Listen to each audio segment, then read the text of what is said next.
السلام علیکم، welcome back to my YouTube channel random stories. کیسے ہیں آپ سب؟ امید کرتی ہوں خیریت سے ہوں گے۔ بڑھتے ہیں اپنے ناول زخم کو ضد تھی مسیحائی سے کے چوتھے حصے کی طرف۔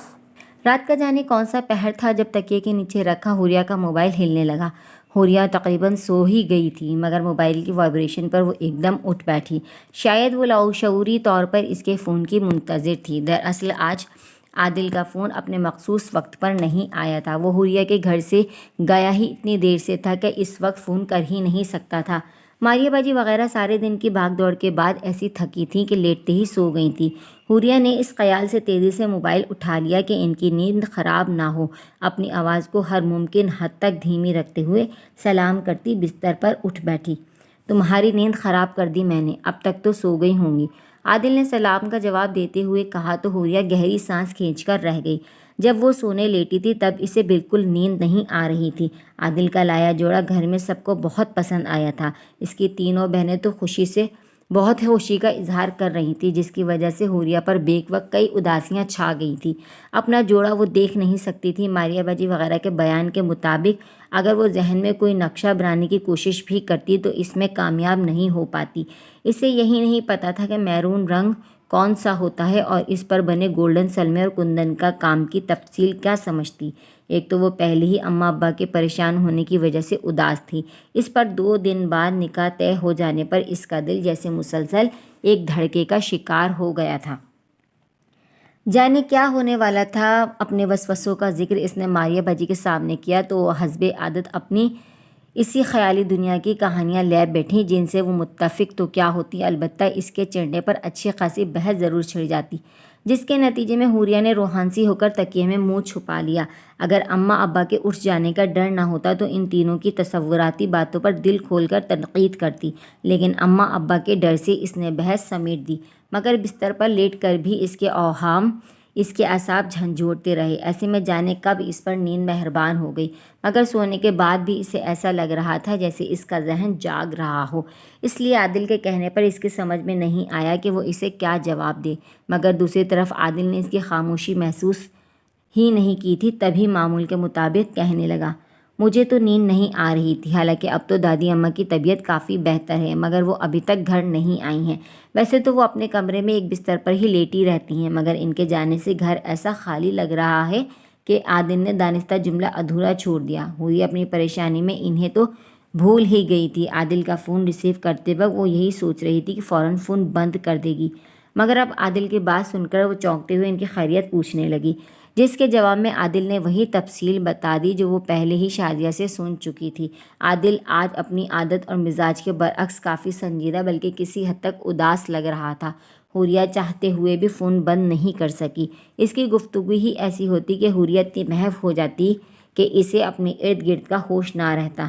حالانکہ اس کا فون آنے سے پہلے وہ مصمم ارادہ کر لیتی کہ اب فون آئے گا تو کوئی بہانہ کر کے بات کیے بغیر فون بند کر دے گی، مگر اس وقت بھی وہ اپنے ارادوں کو بھول بھال پوری طرح اس کی طرف متوجہ تھی جو بڑے ٹھہرے ہوئے لہجے میں کہہ رہا تھا، آج تمہارے گھر آ کر مجھے بہت اچھا لگا۔ تمہارے اماں ابا سے میں پہلے بھی ملا تھا، مگر اس وقت وہ لوگ مجھے دیکھنے آئے تھے، بالکل فارمل سے تھے، لیکن جبکہ آج وہ مجھے گھر کے فرد کی طرح ٹریٹ کر رہے تھے۔ تھوڑی دیر کے لیے تو مجھے واقعی ایسا لگا جیسے میں اپنے والدین کے پاس بیٹھا ہوں، اپنے ہی گھر میں۔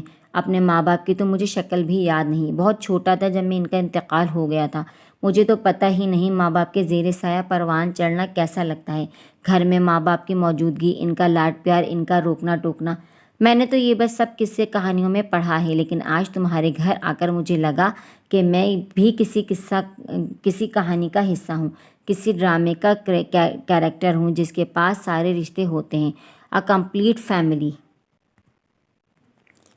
لیکن آج تمہارے گھر آ کر مجھے لگا کہ میں بھی کسی کہانی کا حصہ ہوں، کسی ڈرامے کا کیریکٹر ہوں جس کے پاس سارے رشتے ہوتے ہیں، اے کمپلیٹ فیملی۔ مجھے اپنی خوش قسمتی پر یقین ہی نہیں آ رہا تھا۔ حوریہ پہلے ہی بہت اداس تھی۔ عادل کی گفتگو سن کر اس کا دل بھر آیا۔ وہ چاہتے ہوئے بھی اسے تسلی کا ایک لفظ نہ کہہ سکی۔ اندر ہی اندر کوئی اسے مسلسل ملامت کر رہا تھا، اپنے والدین کے ساتھ ساتھ اسے اپنا آپ بھی اس کا مجرم لگ رہا تھا۔ اگر وہ واقعی اس کے اماں ابا کا بیٹا ہوتا اور کوئی دوسرا ان کے ساتھ وہ کرتا جو اس کے ساتھ کر رہے ہیں تو انہیں کیسا لگتا؟ یہ صرف ایک سوال نہیں تھا بلکہ ایک تیز دھار تلوار تھی جو حوریہ کو کئی ٹکڑوں میں تقسیم کر گیا تھا، مگر وہ احساسات سے بے خبر خود کلامی کے انداز میں کہہ رہا تھا، میں جب سے تمہارے گھر سے آیا ہوں تمہارے گھر اور فیملی کے بارے میں ہی سوچ رہا ہوں۔ میں سوچ رہا تھا کل کو جب تمہاری ساری بہنوں کی شادیاں ہو جائیں گی تو تمہارے اماں ابا کیسے اکیلے رہیں گے، کیوں نہ ہم انہیں اپنے پاس رکھ لیں۔ ویسے تو ہم سب ابھی بھی ساتھ رہ سکتے ہیں لیکن میرے خیال سے اماں ابا نہیں مانیں گے، حالانکہ ان کی صحت کافی خراب ہے۔ ساری ذمہ داری ایک طرح سے بس ماریہ باجی کے کندھوں پر ہے۔ گھر میں کوئی مرد نہیں ہے نا، اس لیے ان پر برڈن بہت زیادہ ہے۔ ہر چھوٹے سے چھوٹے کام کا دھیان انہیں ہی رکھنا پڑتا ہے۔ شاید یہی سب سوچ سوچ کر ابا کی طبیعت سنبھل نہیں رہی۔ ویسے میں نے اپنی طرف سے انہیں اطمینان دلانے کی پوری کوشش کی ہے کہ اب وہ اپنی بیٹیوں کی طرف سے بالکل بے فکر ہو جائیں، کیونکہ ان کی فکر کرنے کے لیے ان کا بھائی آ گیا ہے۔ حوریہ کی آنکھیں چھلک پڑیں مگر اس نے لبوں سے ایک سسکی نہیں نکلنے دی۔ وہ عادل پر کچھ بھی ظاہر نہیں کرنا چاہتی تھی مگر جانے کیسے اسے خود ہی خبر ہو گئی تھی جو وہ ٹھٹک کر پوچھنے لگا، حوریہ تم رو رہی ہو؟ حوریہ اس کے سوال پر حیران رہ گئی۔ اس سے پہلے کہ وہ کوئی جواب دیتی عادل اپنا لہجہ حشاش بناتے ہوئے بولا، یار ایک تو تم روتی بہت ہو، ہر بات پر تمہارے آنسو چھلک پڑتے ہیں۔ میں نے کوئی بات شروع کی نہیں اور ندیاں بہنی شروع ہو گئیں۔ عادل کو لگا تھا کہ وہ اس کی بات سن کر افسردہ ہو گئی ہے، تبھی وہ موضوع بدلتے ہوئے کہنے لگا، اچھا یہ بتاؤ میرا لایا ہوا جوڑا کیسا لگا، تم نے پہن کر دیکھا یا نہیں؟ دادی نے اس کے ساتھ کی میچنگ جیولری بھی بھجوائی ہے، بس جوتے نہیں لیے تھے، اس کے لیے پیسے دے دیے ہیں، وہ کل تم جا کر خرید لینا۔ فرائیڈے کو ہماری شادی ہے، بالکل وقت نہیں ہے، کچھ آنسو رخصتی کے لیے بھی بچا لو۔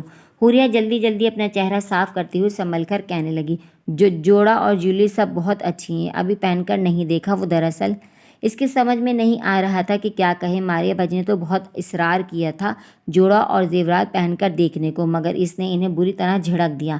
ان کے تسلیاں دینے کے انداز پر حوریہ بھڑک اٹھی تھی۔ اپنے طور پر ماریہ باجی نے پوری پلاننگ کر لی تھی کہ ان کا کہنا تھا شادی میں پورے وقت وہ اس کے ساتھ رہیں گی اور رخصتی کے وقت بھی وہ اس کے ساتھ گاڑی میں بیٹھ کر جائیں گی۔ ان کا کہنا تھا کچھ گھرانوں میں یہ رواج ہوتا ہے کہ دلہن کے ساتھ اس کے گھر کا کوئی فرد جاتا ہے، تو ہم کہیں گے ہمارے گھر میں بھی یہی رواج ہے، جس پر انہیں قطعاً کوئی اعتراض نہیں ہوگا۔ اور یہ گارنٹی انہوں نے لے لی تھی کہ وہاں چاہے جتنی بھی رسمیں ہوں حوریہ کی معذوری کو کوئی بھانپ نہیں سکے گا۔ ہاں، کمرے میں جانے کے بعد کی ذمہ داری انہوں نے حوریہ پر ڈال دی تھی۔ ان کا کہنا تھا اس وقت صورتحال کو سنبھالنا حوریہ کی سمجھداری پر منحصر ہے، باقی ان سب کی دعائیں تو حوریہ کے ساتھ تھیں۔ یہ سب سن کر حوریہ کا غصے سے برا حال ہو گیا تھا۔ اس کا بس نہیں چل رہا تھا کہ اس بچکانہ منصوبے پر کسی کو مار دے یا خود مر جائے۔ اس کا کہنا تھا وہ جیسے ہی دلہن بن کر عادل کے رشتہ داروں کے سامنے آئے گی کسی نہ کسی کو شک ضرور ہو جائے گا، اور اگر ایک بار کسی کو شک ہو گیا تو پھر ساری احتیاطی تدابیر دھری کی دھری رہ جائیں گی۔ اس وقت وہاں جمع خواتین اسے ہاتھ پکڑ کر کھڑا کر دیں گی کہ تمہارے ساتھ مسئلہ کیا ہے جو تم سر اٹھا کر کسی سے بھی آنکھ نہیں ملا رہی۔ سلامی میں دیے گئے لفافوں کو تمہاری بجائے تمہاری بہن کیوں وصول کر رہی ہے؟ ہاتھ بڑھا کر لفافہ کیوں نہیں لے سکتی؟ اسے دلہن بن کر بیٹھنا ہی اس قدر مشکل امر لگ رہا تھا کہ رخصتی کے وقت اپنی جگہ سے اٹھ کر گاڑی تک جانا اور پھر گھر پہنچ کر ساری رسموں سے گزرنا اور پھر اتنی ساری آزمائشوں سے گزرنے کے بعد بھی یہ خطرہ جوں کا تو سر پر سوار رہے گا کہ عادل کو جیسے ہی اپنے ساتھ ہوئے دھوکے کا پتہ چلے گا وہ ایک ہنگامہ کھڑا کر دے گا۔ مگر ماریہ باجی تو کچھ سننے کے لیے تیار ہی نہیں تھی، اور ان کی باتیں سن کر عالیہ اور شازیہ کا بھی برین واش ہو گیا تھا۔ بینائی اس کے پاس نہیں تھی مگر نظر آنا ان تینوں کو بند ہو گیا تھا۔ جو کچھ شعور کی آنکھ سے وہ دیکھ سکتی تھی وہ سب اس کی محبت میں اندھے ہو کر وہ لوگ دیکھنے سے قاصر تھے۔ یہاں تک کہ اس کے اماں ابا بھی دل ہی دل میں پریشان ہونے کے باوجود جانے کون سی آس لگائے خود کو بیوقوف بنانے کی کوشش کر رہے تھے، جبکہ اب حوریہ صرف نتائج کی طرف سے فکر مند نہیں تھی بلکہ جب سے وہ عادل سے بات کرنے لگی تھی اس کا ضمیر اسے مسلسل کچوکے لگانے لگا تھا۔ جس بات کو وہ پہلے ہی مناسب نہیں سمجھتی تھی اب بالکل ہی ناجائز لگنے لگی تھی۔ خاص طور پر اس سے ہم کلام ہوتے وقت اس کے دل اور دماغ میں ایک جنگ چھڑ جاتی تھی۔ اس کے اندر جیسے کوئی چلانے لگتا تھا، اسے سب بتا دو، ابھی بتا دو، سب کہہ دو، کچھ مت چھپاؤ۔ وہ بات اس سے کر رہی ہوتی مگر اس کا ذہن اس کے ضمیر کے سامنے جواب دہ ہو جاتا۔ اس وقت بھی جب وہ بڑی بے دہانی سے اس کی بات سن رہی تھی مگر اس کے آخری جملے پر چونک اٹھی، جو کہہ رہا تھا، تم نے ابھی تک جوڑا پہن کر ہی نہیں دیکھا، تم تو واقعی بالکل آدم بیزار ہو، کسی چیز میں دلچسپی نہیں ہے تمہیں، اب تک تم نے یہ نہیں پوچھا کہ میں نے تمہیں کہاں دیکھا تھا یا کب دیکھا تھا، اور اب جوڑے سے بھی لاتعلق بنی بیٹھی ہوں۔ ہاں، آپ نے بتایا ہی نہیں آپ مجھ سے کب اور کہاں ملے تھے؟ حوریہ نے چونکتے ہوئے فوراً پوچھا۔ کیا فائدہ بتانے کا جب میں اتنا غیر اہم ہوں کہ کسی کو یاد ہی نہیں کہ مجھ سے کب ملا تھا، یا کم از کم بتانے پر ہی یاد آ جائے کہ کہاں۔ ہاں، ایک دن ایسا حسین اتفاق ہوا تھا، تو پھر میں خود اس بھولے بسرے واقعے کی یاد تازہ کروں؟ میں اس بھولے بسرے واقعے کی یاد کیوں تازہ کروں؟ عادل نے مصنوعی سرد آہ بھری حوریہ کو واقعی الجھن ہونے لگی تھی۔ آخر کب اور کیسے ہوا یہ حسین اتفاق؟ وہ تو گھر سے بھی سخت ضرورت کے تحت نکلتی تھی۔ آخر عادل نے خود ہی کہنا شروع کیا، اچھا چلو کوئی بات نہیں، جو واقعہ میرے لیے اہم اور یادگار تھی وہ حادثہ میرے لیے کوئی معنی نہیں رکھتا، اس لیے میں خود ہی بتا دیتا ہوں۔ تمہیں یاد ہوگا آج سے کچھ دن پہلے تمہارے ابا کسی کام سے باہر گئے ہوئے تھے۔ اس دن ان کی طبیعت بھی ٹھیک نہیں تھی اور انہیں نکلے ہوئے بھی کافی دیر ہو گئی تھی، اس لیے جب کوئی دوپہر کے 2 بجے کے قریب جب میں تمہارے گھر آیا، دروازہ کھٹکھٹایا تو تم نے دروازہ کھولتے ہی بگڑنا شروع کر دیا تھا۔ ابا کہاں رہ گئے تھے؟ میں کتنی پریشان ہو گئی تھی۔ اماں بھی شادیہ کے اسکول سے ابھی تک واپس نہیں آئی، میرا تو رو رو کر برا حال ہو گیا تھا۔ تم اپنے آپ میں مگر نان اسٹاپ بول رہی تھی، میں نے غور ہی نہیں کیا تھا کہ میرے سامنے کون کھڑا ہے۔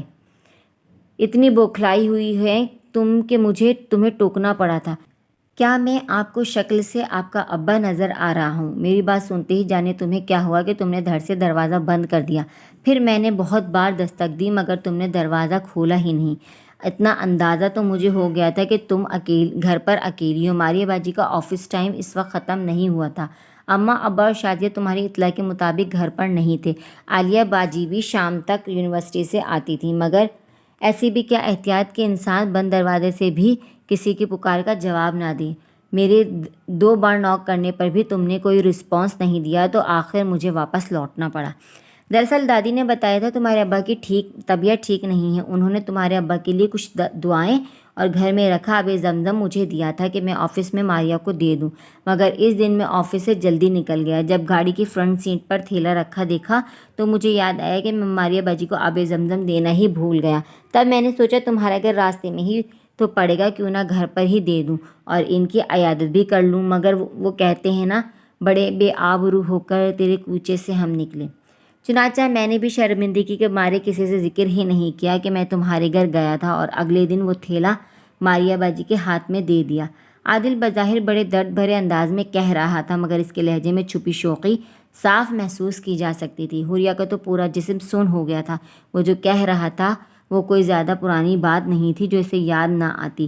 اس دن واقعی وہ گھر پر اکیلی تھی، ابا کی طبیعت ٹھیک نہیں تھی، پھر بھی وہ کسی کام سے باہر نکل گئے تھے۔ اتنی کمزوری کی حالت میں وہ ان کے گھر سے نکلنے کے بالکل حق میں نہیں تھی، مگر اماں گھر پر نہیں تھی اور ابا اس کی سنتے نہیں تھے تو وہ چلے گئے۔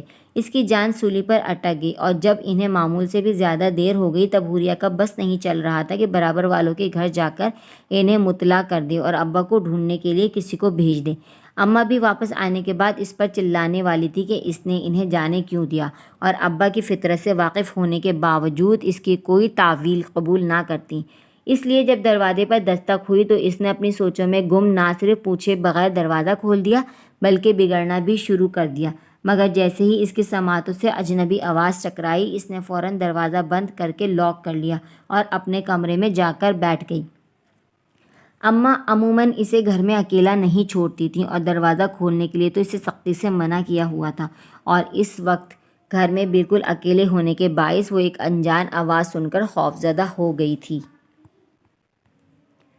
وہ شخص تو کچھ دیر دروازہ بجا کر چلا گیا، مگر حوریہ یہ سوچ کر کافی دیر تک پریشان رہی کہ اگر اس کی اس درجہ غیر ذمہ داری کا علم گھر میں کسی کو ہو جاتا یا اماں ابا میں سے کوئی اس وقت اچانک آ جاتا اور دیکھ لیتا تو وہ اس کا حشر بگاڑ دیتے۔ اپنی پریشانی میں اسے خیال بھی نہیں آیا کہ آنے والے سے آواز دے کر اس کے آنے کا سبب ہی پوچھ لے، بلکہ اس کے جانے کے بعد بھی اس نے یہ نہیں سوچا کہ جانے کون تھا اور کیوں آیا تھا، بلکہ اس نے تو سکون کا سانس لیا تھا۔ یہ واقعہ اس کے ذہن سے واقعی محو ہو گیا تھا، مگر اب عادل کے منہ سے سن کر اس کا دماغ معاف ہو گیا۔ عادل نے اسے اتنے قریب سے اتنے بے ساختہ انداز میں دیکھا تھا، مگر پھر بھی اسے شک تک نہیں گزرا تھا کہ عادل کے اس کے سامنے کھڑی لڑکی اس سے مخاطب ہے، مگر اس کی نظریں کسی غیر مرئی نقطے پر مرکوز ہیں۔ شاید اس کی وجہ حوریہ کا بے تحاشا گھبرائے ہوا انداز ہو۔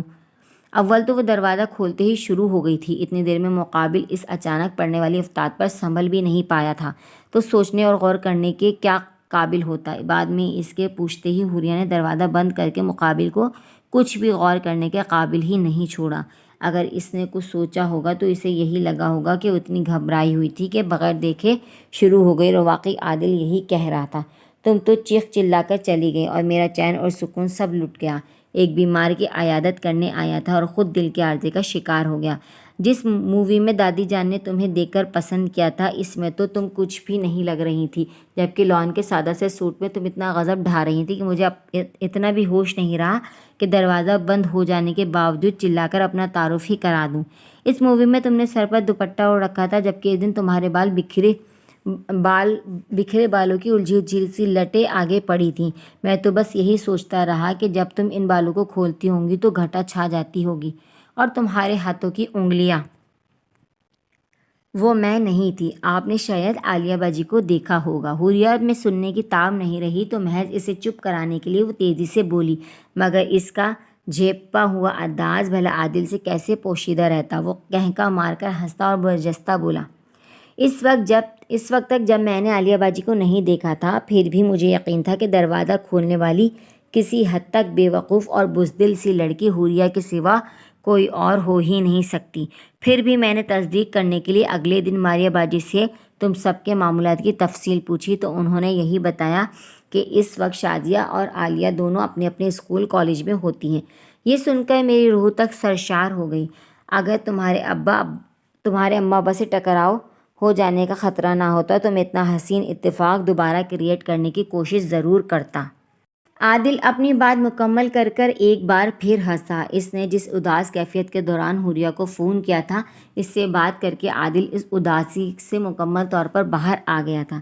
یہ بات حوریہ نے محسوس کی تو بجائے خوش ہونے کے وہ مزید آزردہ ہو گئی۔ کیا فائدہ تھا ایسی خوشی کا جو بہت جلد شدید غم میں تبدیل ہونے والی تھی۔ اچھا یہ بتاؤ میں تمہیں کیسا لگا؟ کیا مطلب؟ حوریہ واقعی اس کی بات نہیں سمجھی تھی۔ بھائی اب تک تو تمہیں یاد نہیں تھا کہ تم نے مجھے کہاں دیکھا تھا، مگر اب تو میں نے ملاقات کا پورا خلاصہ بتا دیا۔ اب تو تم یاد کر کے بتا سکتی ہو کہ تمہارے گھر آیا وہ شخص جسے تم نے پانی تک کے لیے نہیں پوچھا اور جس کے منہ پر دروازہ مار دیا، وہ کیسا تھا اور اس کے بارے میں تمہاری کیا رائے ہے؟ چند ثانیوں کے لیے حوریہ پتھرا سی گئی۔ انسان جن حالات میں رہتا ہے ان کا عادی ہو جاتا ہے، مگر حوریہ کو ہر بار نئے سرے سے اپنی معذوری پر اذیت پہنچتی تھی۔ اس نے زندگی میں سوائے ایک کالے پردے کے اور کچھ نہیں دیکھا تھا، مگر پھر بھی وہ اس منظر کی عادی ہونے کے بجائے اس سے مزید خار کھانے لگی تھی۔ اندھا کیا چاہے، دو آنکھیں، اور اس وقت تو واقعی اس کے دل میں شدت سے خواہش ابھری تھی کہ کاش وہ بھی دیکھ سکتی، اور کچھ نہ سہی تب بھی کم از کم ایک بار اسے تو دیکھ پاتی۔ میں نے کچھ پوچھا ہے جناب؟ کیا میرے خیالوں میں اتنا کھو گئی میری تعریف کے لیے الفاظ بھی نہیں مل رہے؟ اس نے شرارت سے پوچھا۔ میں نے آپ کو دیکھا ہی نہیں، اس نے نہایت سپاٹ انداز میں پوری سچائی سے کہا۔ اب میں اتنا بے وقوف تو نہیں کہ اتنے بڑے جھوٹ پر یقین کر لوں۔ ایک شخص تم سے 2-2.5 فٹ کے فاصلے پر کھڑا ہو اور تم اسے دیکھ نہ سکو، ایسا کیسے ہو سکتا ہے؟ عادل اس کی بات کو مذاق سمجھ کر ہنس رہا تھا اور وہ قسمت کے کیے مذاق پر رو بھی نہیں پا رہی تھی، اس لیے چپ چاپ اسے سنتی رہی، جو انجانے میں اسے اتنے بڑے بڑے گھاؤ لگا رہا تھا کہ وہ شکوہ بھی نہیں کر سکتی تھی۔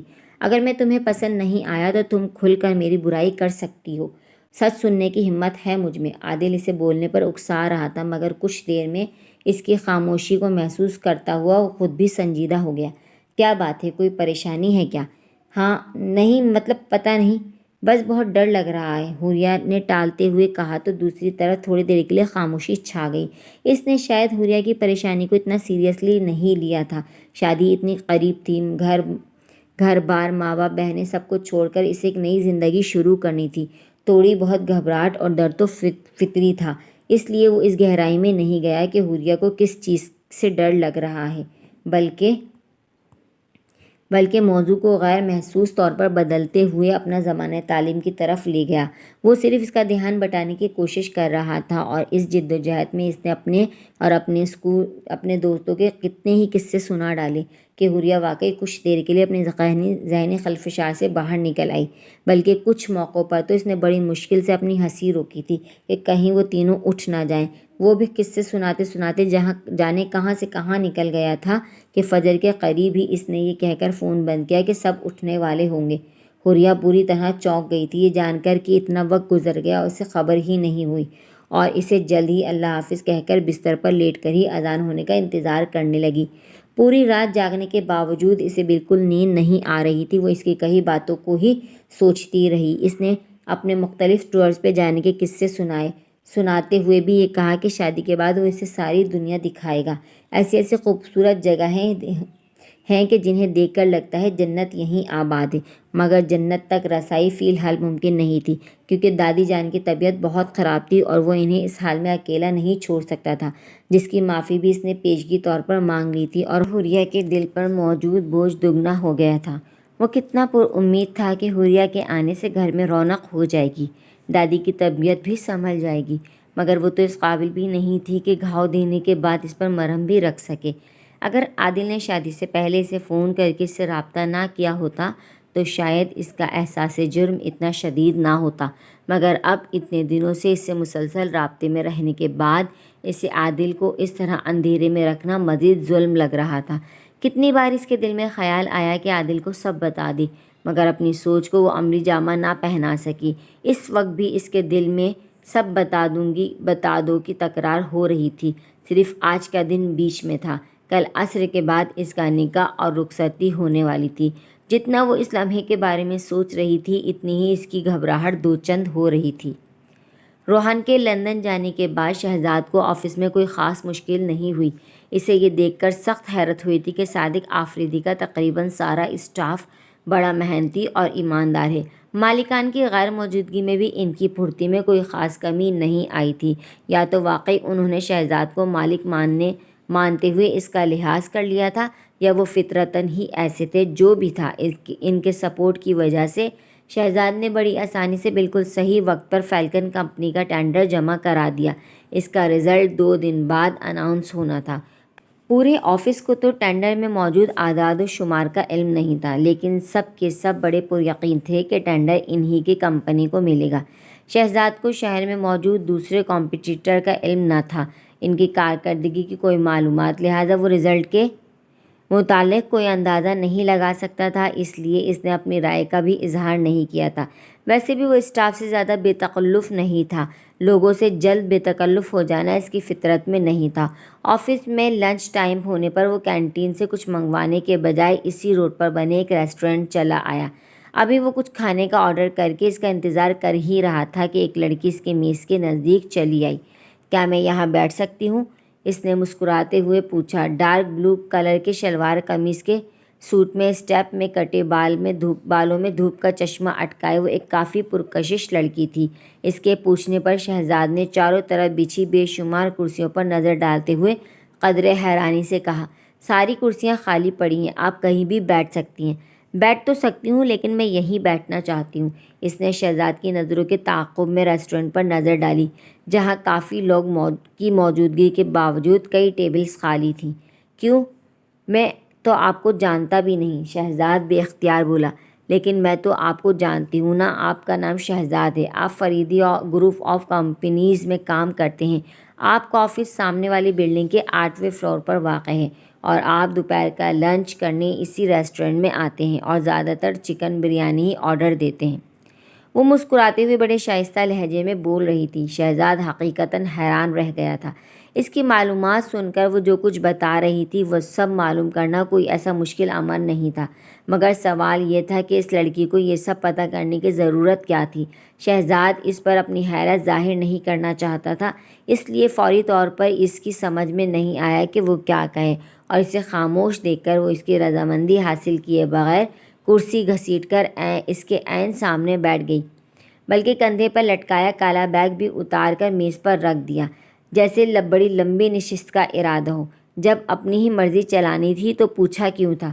شہزاد کو اس کی یہ بے تکلفی پسند نہیں آئی، اس لیے قدر خشک لہجے میں بولا اور اس کی اس صاف گوئی پر وہ کچھ خجل ہو کر ہنس دی، مگر اگلے ہی پل بڑے اعتماد سے اس کی آنکھوں میں دیکھتے ہوئے بولی، مجھے لگا تھا کہ میرے پوچھنے پر آپ انکار نہیں کر سکیں گے، مگر شاید آپ کو پتہ نہیں کہ بل میں خود پے کرتی ہوں، آپ ایک بریانی کی پلیٹ بھی مجھے آفر نہیں کر سکتے۔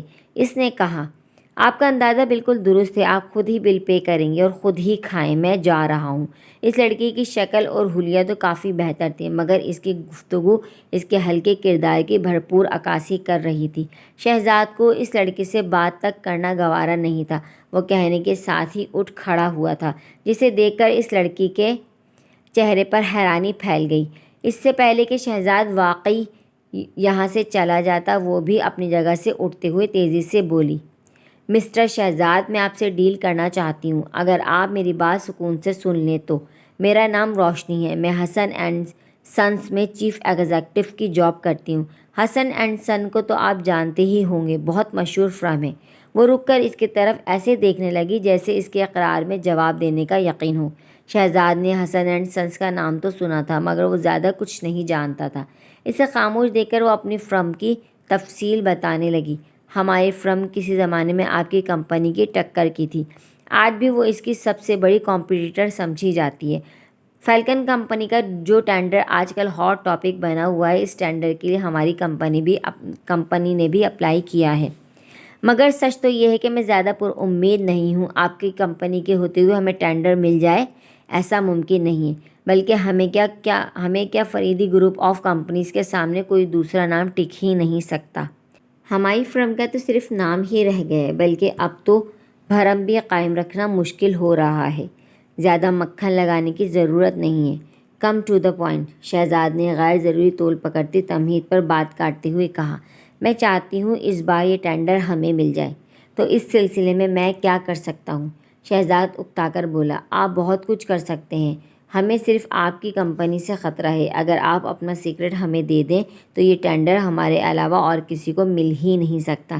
شہزاد اس بار اپنی حیرت چھپا نہیں سکا، اسے بے یقینی سے اپنی طرف دیکھتا پا کر روشنی بڑے اعتماد سے بولی، میری کمپنی اس کام کے لیے آپ کو منہ مانگی رقم دے سکتی ہے۔ منہ مانگی رقم؟ شہزاد نے خود کلامی کے انداز میں دہرایا تو اس نے فوراً سر ہلا کر اس کی یقین دہانی کرائی۔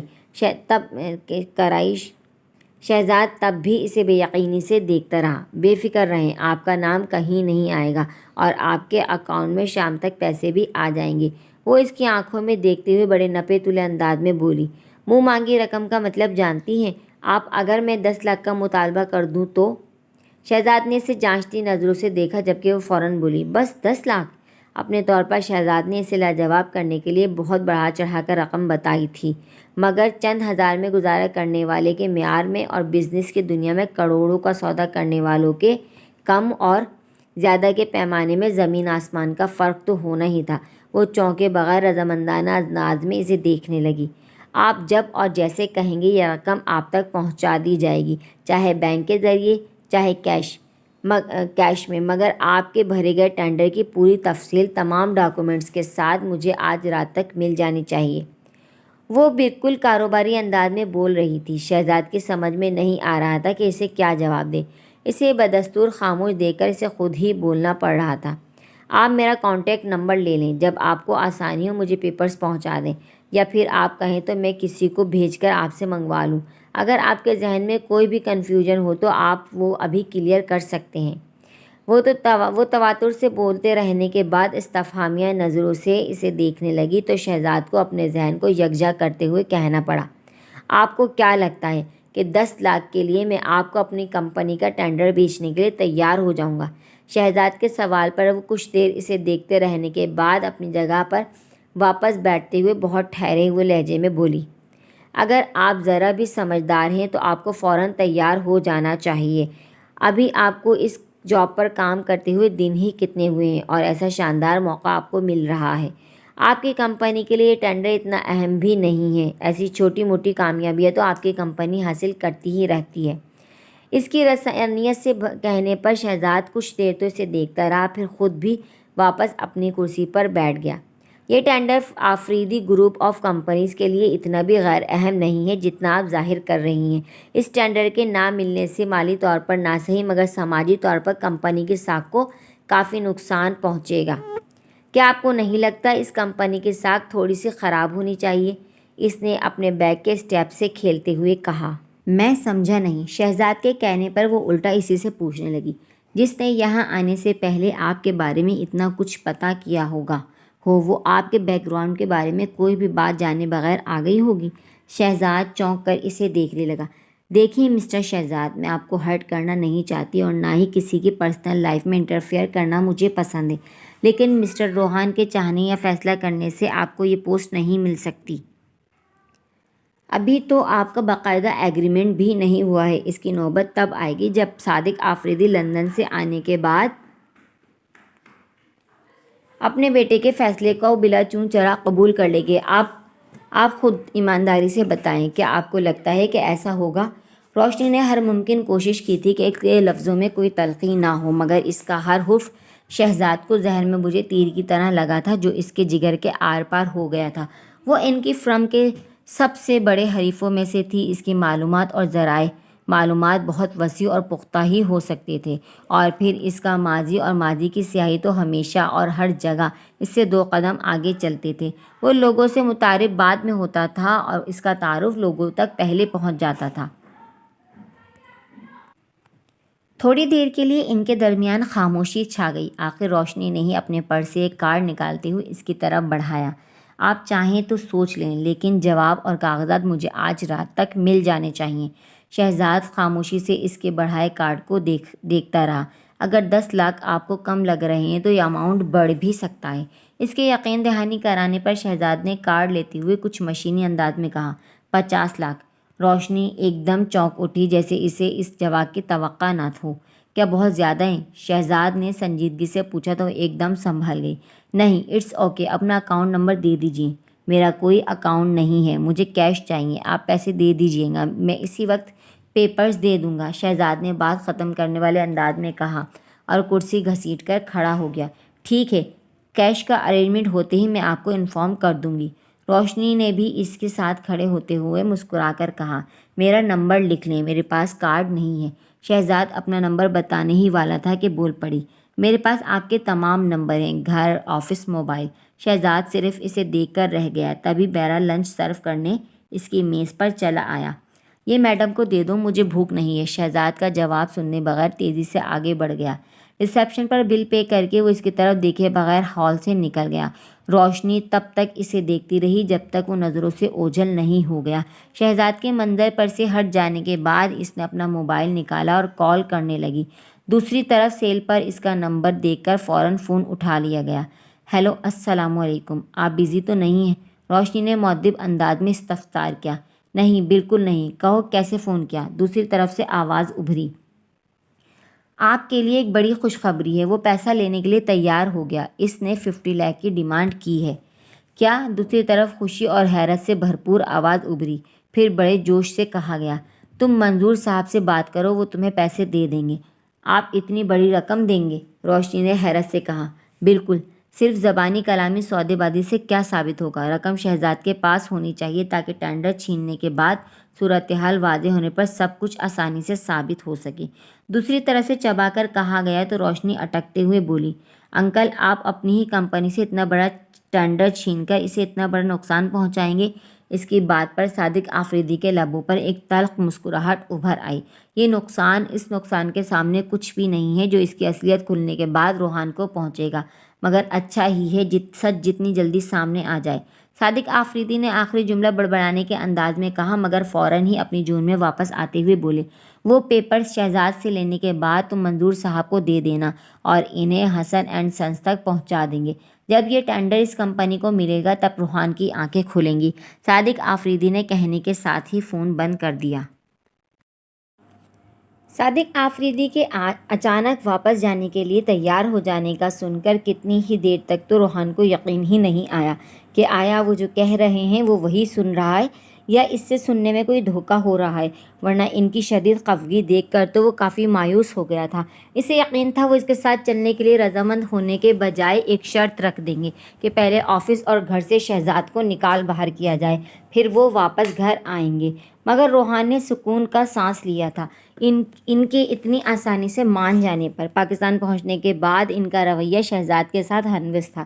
شہزاد نے بھی سامنے ہونے پر انہیں سلام تک نہیں کیا تھا، بلکہ اندیکھا کرتا اپنے کمرے کی طرف بڑھ گیا۔ روحان کو محسوس تو بہت ہوا، مگر وہ خواہ مخواہ کی باتوں پر اداس نہیں ہونا چاہتا تھا، اس لیے سب نظر انداز کرتا خود ہی شہزاد کے کمرے میں چلا گیا۔ وہ بیڈ ٹاؤن سے ٹیک لگائے کوئی میگزین دیکھ رہا تھا۔ صادق آفریدی کے پیچھے جو بے تکلفی ان دونوں کے درمیان پیدا ہو گئی تھی، اس وقت وہ ان کے بیچ سے غائب تھی۔ پھر بھی روحان خود ہی ڈھیٹ بنا اس سے بات کرتا رہا۔ شہزاد کافی سنجیدہ تو لگ رہا تھا، مگر ٹینڈر کا ذکر کرنے پر وہ کچھ مضطرب بھی ہو گیا تھا۔ روحان بے ساختہ مسکرا دیا۔ نیا قدم رکھا تھا اس نے بزنس میں، ٹینشن تو ہونی ہی تھی، شاید اس لیے وہ اتنا چپ تھا۔ روحان کو سوچ کر تھوڑی تسلی ہوئی تو اسے بھی تسلی دیتے ہوئے بولا، پریشانی کی کوئی بات نہیں، ٹینڈر انشاءاللہ ہماری کمپنی کو ہی ملے گا۔ شہزاد محض اسے دیکھ کر رہ گیا اور روحان اس کی خاموشی کا کچھ اور ہی مطلب اخذ کرتے ہوئے بولا، کل صبح ٹینڈر کا رزلٹ آ جائے گا، یوں سمجھ لو کہ 12 گھنٹے سے بھی کم وقت رہ گیا ہے، اس کے بعد تم اپنی زندگی کی پہلی کامیابی سے ہمکنار ہوں گے۔ محنت تو بے شک پورے اسٹاف کی تھی، مگر مینیجر صاحب بتا رہے تھے تمہاری پریزنٹیشن بہت اچھی تھی، لگ نہیں رہا تھا کہ تم پہلی بار یہ سب کر رہے ہو۔ روحان جیکٹ اتارتے ہوئے صوفے پر آرام دہ حالت میں بیٹھ گیا۔ شہزاد اس کی بات نظر انداز کرتے ہوئے سنجیدگی سے بولا، صادق آفریدی کو تو بہت برا لگا ہوگا نا آپ کا فیصلہ؟ روحان کچھ لمحوں کے لیے چپ ہو گیا، پھر صاف گوئی کا مظاہرہ کرتے ہوئے بولا، ان کا رد عمل ویسا ہی تھا جیسے مجھے توقع تھی، بلکہ میرے خیال سے انہوں نے اتنی سختی کا مظاہرہ نہیں کیا جتنا کر سکتے تھے، بلکہ انہوں نے خود ہی واپس چلنے کی بات کی تھی، ورنہ مجھے تو لگ رہا تھا مجھے اکیلے ہی پاکستان آنا پڑے گا۔ لیکن اس ٹینڈر میں وہ معمول سے زیادہ دلچسپی لے رہے ہیں۔ غصہ تو انہیں آیا، مگر فی الحال انہوں نے اپنا غصہ ختم کر دیا ہے۔ لیکن اگر یہ ٹینڈر کسی اور کمپنی کو مل گیا تو؟ شہزاد کی نظریں اپنی الماری کی طرف اٹھ گئی تھیں جس کے اندر وہ بریف کیس رکھا تھا جو روشنی نے کاغذات لینے کے بعد اسے تھمایا تھا، اور جس کمرے میں آ کر کھولنے کے بعد شہزاد نے زندگی میں پہلی بار اتنی بڑی رقم کو اتنے قریب سے دیکھا تھا۔ تو کیا؟ روحان نے الٹا اسی سے پوچھا تو شہزاد نے ایسے الماری پر سے نظریں ہٹائیں۔ اگر روحان نے اس کا تعاقب میں دیکھا تو راہ میں حائل لکڑی کا پٹ اور بریف کیس سے بھی آر پار ہوئی اس کی نظر ان نوٹوں تک پہنچ جائے گی، حالانکہ روحان نے دھیان بھی نہیں دیا اور اپنی ہی دھن میں بولا، that is the part of the business میں ایسا ہونا کوئی انہونی بات نہیں ہے، بابا یہ بات جانتے ہیں، ہماری عمروں سے بھی زیادہ ان کا تجربہ ہے، تم بے فکر رہو، وہ تم سے خائف نہیں ہوں گے۔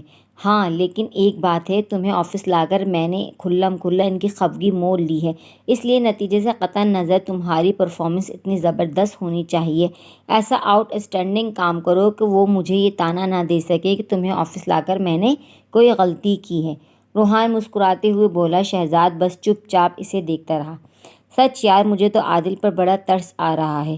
آفس سے آ کر کچن میں پانی پیتی ماریہ باجی نے بظاہر بڑے عام سے انداز میں کہا تھا، مگر صحن میں نماز پڑھتی حوریہ کے محاورتاً نہیں حقیقتاً رونگٹے کھڑے ہو گئے۔ اس نے سلام پھیر کر دعا کے لیے ہاتھ اٹھایا ہی تھا کہ ماریہ باجی کا جملہ اس کے لب ساکت کر گیا۔ وہ کس لیے؟ رات کے لیے چاول چنتی شازیہ نے حیرانی سے پوچھا۔ کل بیچارے کی شادی ہے اور وہ ابھی تک آفس میں بیٹھا کام نمٹا رہا ہے۔ ماریہ باجی کے کہنے کے ساتھ ہی شازیہ اور ماریہ دونوں کی ہنسی چھوٹ گئی تھی۔ انہوں نے چھٹی کے لیے اپلائی کیا تھا، اس کا کیا ہوا؟ شازیہ نے دلچسپی سے پوچھا۔ کچھ نہیں، آفس میں کام بہت ہے، نامنظوری ہو گئی، سر کہہ رہے تھے اگلے مہینے ہنی مون پر چلے جانا، اس کے لیے چھٹی مل جائے گی۔ یہ تو بڑی زیادتی ہے، شازیہ منمنائی تو ماریہ باجی آواز دباتے ہوئے بولی، اچھا ہی ہے یار، پتہ نہیں حوریہ کے علاج میں کتنا وقت لگے گا، اسے بعد میں چھٹی کی زیادہ ضرورت پڑے گی۔ انہیں پتہ نہیں تھا کہ حوریہ صحن میں نماز پڑھ رہی ہے، کیونکہ ان کے دھیمے بولنے کے باوجود کچن کی کھڑکی کی وجہ سے یہ جملہ صحن میں بآسانی سنا جا سکتا تھا۔ ہاں وہ تو ہے، شادیہ نے بھی مری ہوئے انداز میں کہا، اور ان دونوں کے درمیان خاموشی چھا گئی۔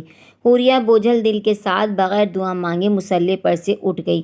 اسے لگ رہا تھا جیسے سینے پر کوئی بھاری سل رکھی ہو۔ سانس تھا کہ سینے میں اٹکے جا رہا تھا۔ صبح سے گھر میں ایک افراتفری مچی تھی، حالانکہ نکاح سادگی سے ہونا قرار پایا تھا، مگر کام تھے کہ نکلے چلے آ رہے تھے، اور اتنی مصروفیات اور گہما گہمی کے باوجود اس کے اندر ایک جنگ بدستور جاری تھی۔ آخر نکاح سے محض 18 گھنٹے پہلے اس کے اندر برپا تلاطم میں سکوت چھا گیا۔ شادی سے محض 18 گھنٹے پہلے اس نے وہ فیصلہ کر لیا جو وہ پچھلے 1 ماہ سے نہیں کر پا رہی تھی۔ وہ اتنے بڑے بوجھ کے ساتھ اپنی نئی زندگی کا آغاز نہیں کر سکتی تھی، بھلے ہی یہ کوشش آغاز کو شروعات سے پہلے ہی انجام میں بدل دے، مگر اس نے عادل کو سب بتا دینے کا فیصلہ کر لیا۔ اس بات کا تذکرہ کسی سے کرنے کا سوال ہی پیدا نہیں ہوتا تھا، ورنہ تینوں اس کے ارادے میں دراریں ڈال دیتیں، جبکہ اس نے ہر طرح کے انجام کے لیے خود کو تیار کر لیا تھا۔ اس کے باوجود جب رات کو 12:30 بجے اس کا فون آیا تو اس نے بات کرنے کے خیال سے اس کے ہاتھ پیروں سے جان نکل گئی۔ ٹینڈر کا رزلٹ آتے ہی آفس میں ایک شور بلند ہوا تھا، تالیوں کا شور۔ سارا اسٹاف ایک دوسرے کو اور خصوصی طور پر شہزاد کو مبارکباد دے رہا تھا۔ اگر کوئی اس منظر سے الگ اور خاموش تھا تو وہ تھے صادق آفریدی، جن کی نظریں شہزاد پر جمی تھیں، اور ان نظروں میں ایک الجھن، ایک بے یقینی صاف نمایاں تھی۔ جبکہ سب سے زیادہ خوشی روحان کے چہرے پر پھیلی تھی۔ اس نے شہزاد کے پاس جا کر اسے گلے لگایا تھا، بلکہ وہ اپنی اس خوشخبری کو سن کر اتنا خوش تھا کہ صادق آفریدی کو بالکل بھول ہی گیا تھا، مگر شہزاد کو اپنے چہرے پر مسلسل کسی کی نظروں کا بخوبی احساس ہو گیا تھا۔ اس کی نظریں خود بخود اپنے کیبن کے دروازے پر کھڑی صادق آفریدی کی جانب اڑ گئیں، جو اسے متوجہ ہوتا دیکھ کر اپنے کمرے کی طرف پلٹ گئے تھے اور بڑی برہمی سے دروازہ بند کر دیا تھا۔ ان کی اس حرکت کو روحان نے بھی نوٹ کیا تھا، بلکہ شہزاد کو ان کے بند دروازے کی طرف دیکھتا پا کر اس نے شہزاد کو کندھے پر ہاتھ رکھتے ہوئے آہستگی سے کہا تھا، انہیں ٹینڈر ملنے کی خوشی ہے، مگر وہ تمہیں سراہنے کی ہمت نہیں رکھتے، اس لیے وہ اپنی خوشی بھی ظاہر کرنا نہیں چاہتے، حالانکہ اس ٹینڈر کے پیچھے ان کے پورے اسٹاف کی محنت پوشیدہ ہے۔ شہزاد نے اس کی بات پر کوئی تبصرہ نہیں کیا، لیکن تھوڑی دیر بعد جب وہ روحان کے ساتھ اس کے کیبن میں آیا تو کہنے لگا، میں سوچ رہا ہوں لاہور واپس چلا جاؤں۔ روحان اپنی ٹیبل کی دراز پر جھکا ہوا تھا، اس کی بات پر سر اٹھا کر اسے دیکھنے لگا۔ بابا کی وجہ سے کہہ رہے ہو؟ ظاہری بات ہے، جب وہ مجھے اس قدر ناپسند کرتی ہیں تو یہاں رہنے کی تو میری کوئی تک نہیں بنتی۔ شہزاد نے کرسی پر بیٹھتے ہوئے موبائل پینٹ کی جیب سے نکال کر شیشے کی میز پر رکھ دیا۔ 1-2 مہینے رک جاؤ، میری شادی کی ڈیٹ فکس ہونے والی ہے، اور ہمیں کوئی قریب کی ہی تاریخ رکھنی ہے، جبکہ اگر تم ایک بار چلے گئے تو مشکل سے ہی واپس آؤ گے۔ روحان نے سنجیدگی سے کہا تو شہزاد اس کی شکل دیکھنے لگا۔ میرے آنے سے آپ کے سسرال میں بھی پرابلم ہو گئی ہوگی؟ کیوں؟ روحان نے الٹا اسے سوال کیا۔ انہوں نے بھی لوگوں کی عجیب عجیب باتوں کا جواب دینا پڑ رہا ہوگا۔ کون سی عجیب عجیب باتوں کا؟ سب کو پتہ ہے اماں ابا کی الحیدگی ہو گئی تھی، اور ایک بیٹے کو امی اپنے ساتھ لے گئی تھی۔ اب امی کا انتقال ہو گیا تو وہ بیٹا واپس اپنے باپ کے پاس آ گیا ہے۔ اس ساری صورتحال میں عجیب عجیب سوال کھڑے ہونے کی گنجائش کہاں ہے؟ شہزاد کچھ کہنے کے بجائے اٹھ کر شیشے کی بڑی سی کھڑکی کے سامنے جا کھڑا ہوا، جہاں سے نظر آنے والی طویل شاہراہ پر معمول کے مطابق ٹریفک رواں دواں تھا۔ مگر میری اچانک واپسی لوگوں کو حیرانی میں مبتلا کر رہی ہے۔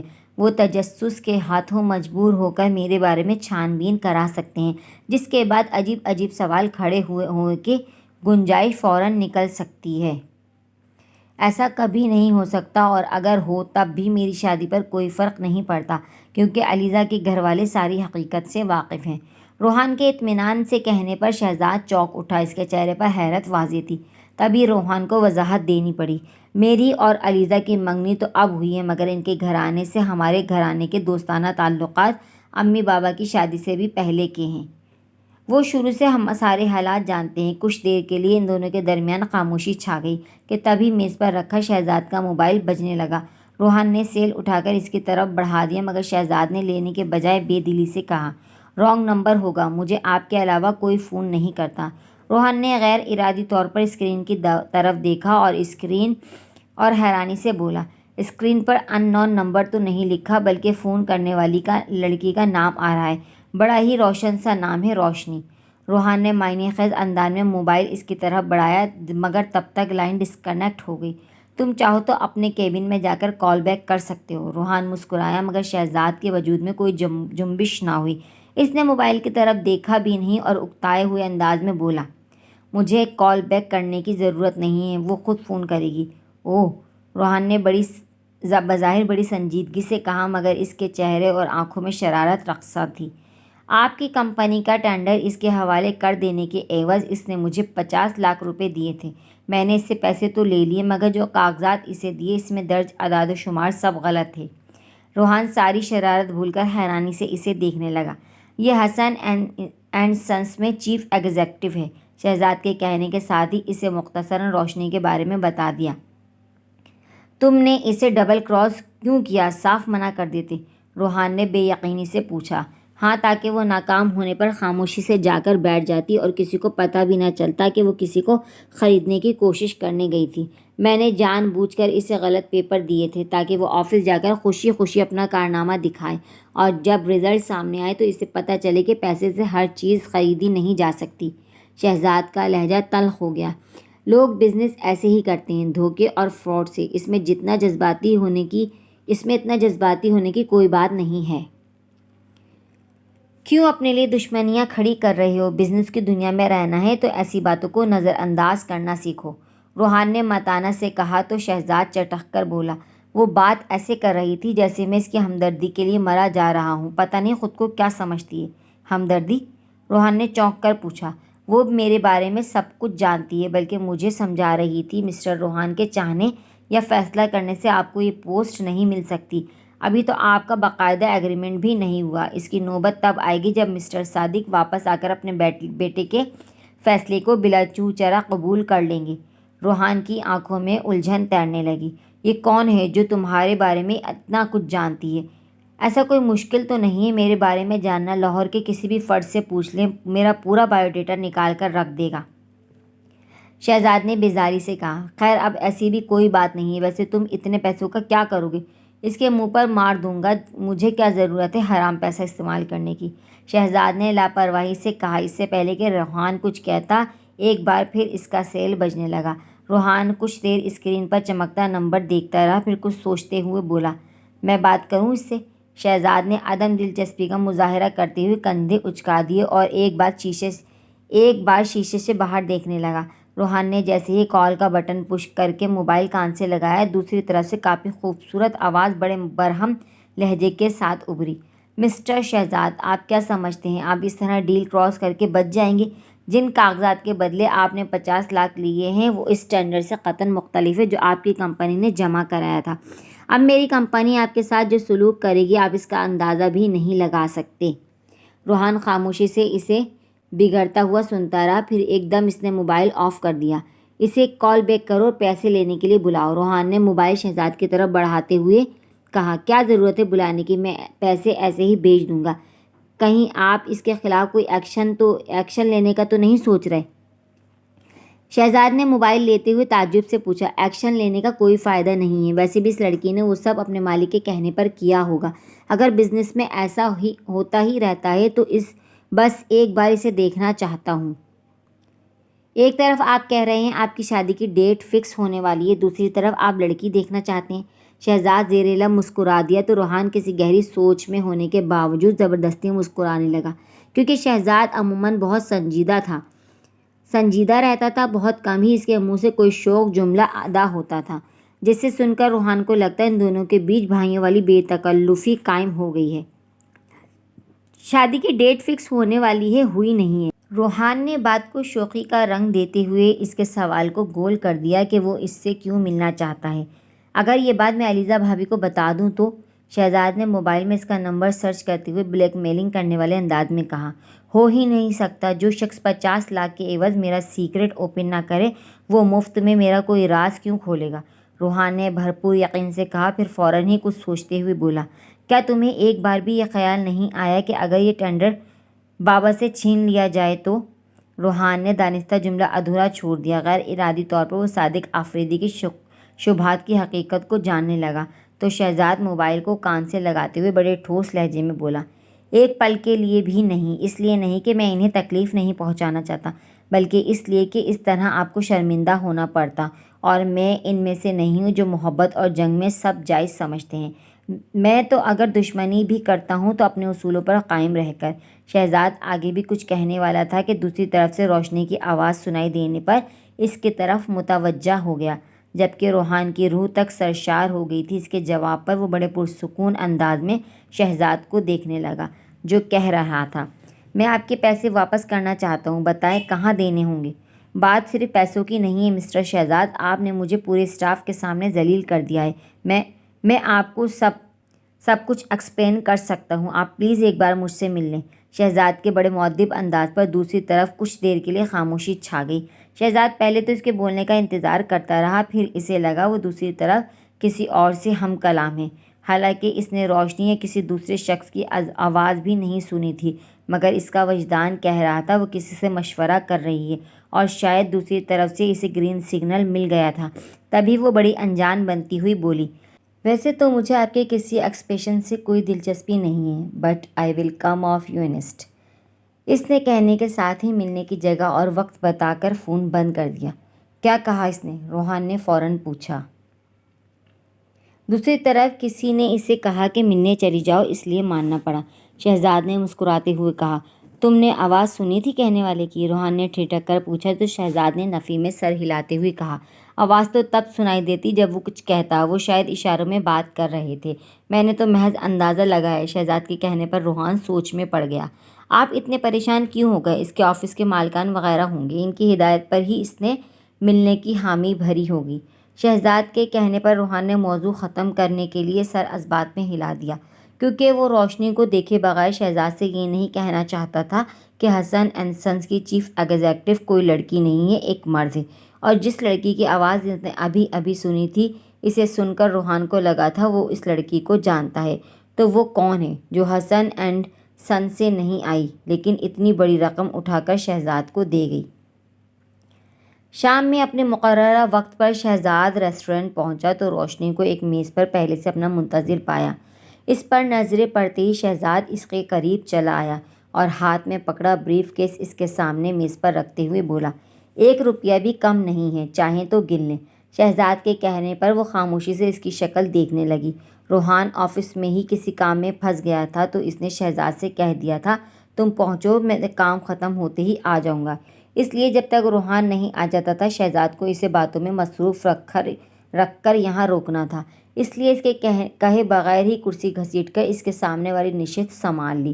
اسے بیٹھتا دیکھ کر روشنی سپاٹ لہجے میں بولی، آپ نے ایسا کیوں کیا؟ اگر آپ کو ڈیل نہیں کرنی تھی تو اسی وقت انکار کر دیتے، اس تماشے کی کیا ضرورت تھی؟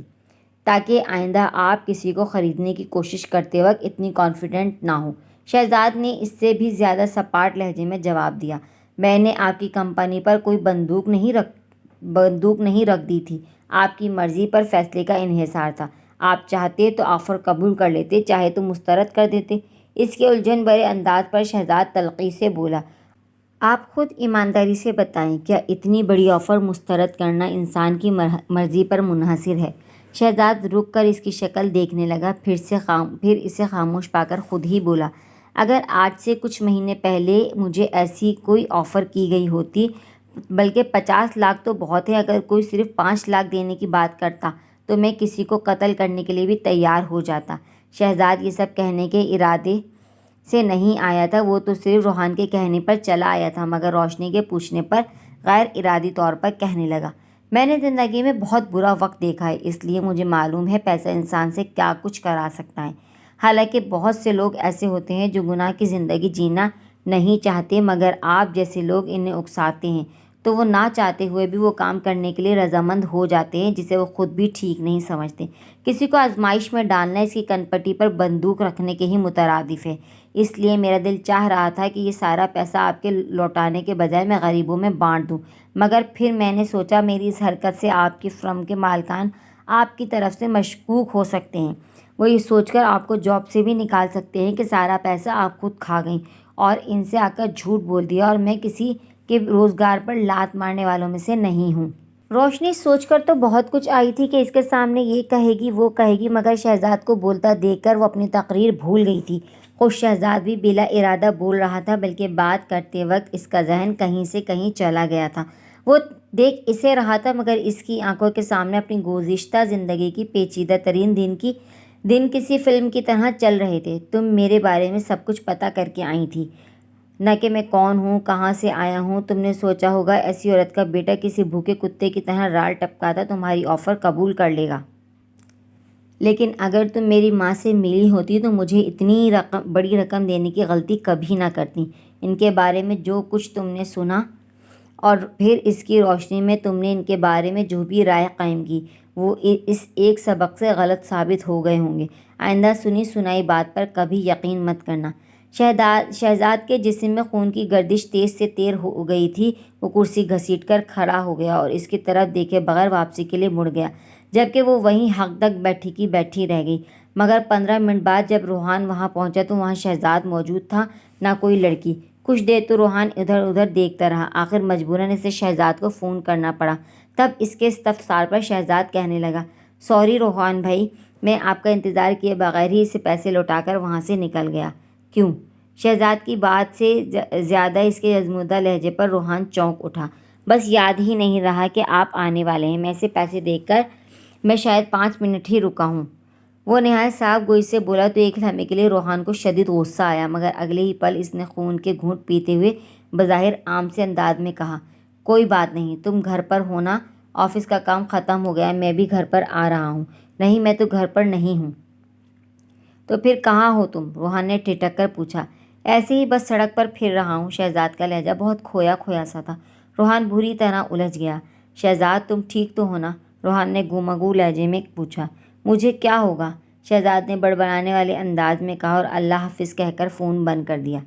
بڑی مشکل سے روشنی اپنا منتشر ذہن یکجا کر کے کرسی سے اٹھی اور بریف کیس اٹھا کر ریسٹورنٹ سے باہر نکل آئی۔ دائیں جانب کو جا کر پہلی گلی میں مڑتے ہی صادق آفریدی کی گاڑی کھڑی تھی۔ اس نے دروازہ کھولا اور گاڑی میں بیٹھتے ہی بریف کیس صادق آفریدی کی طرف بڑھا دیا۔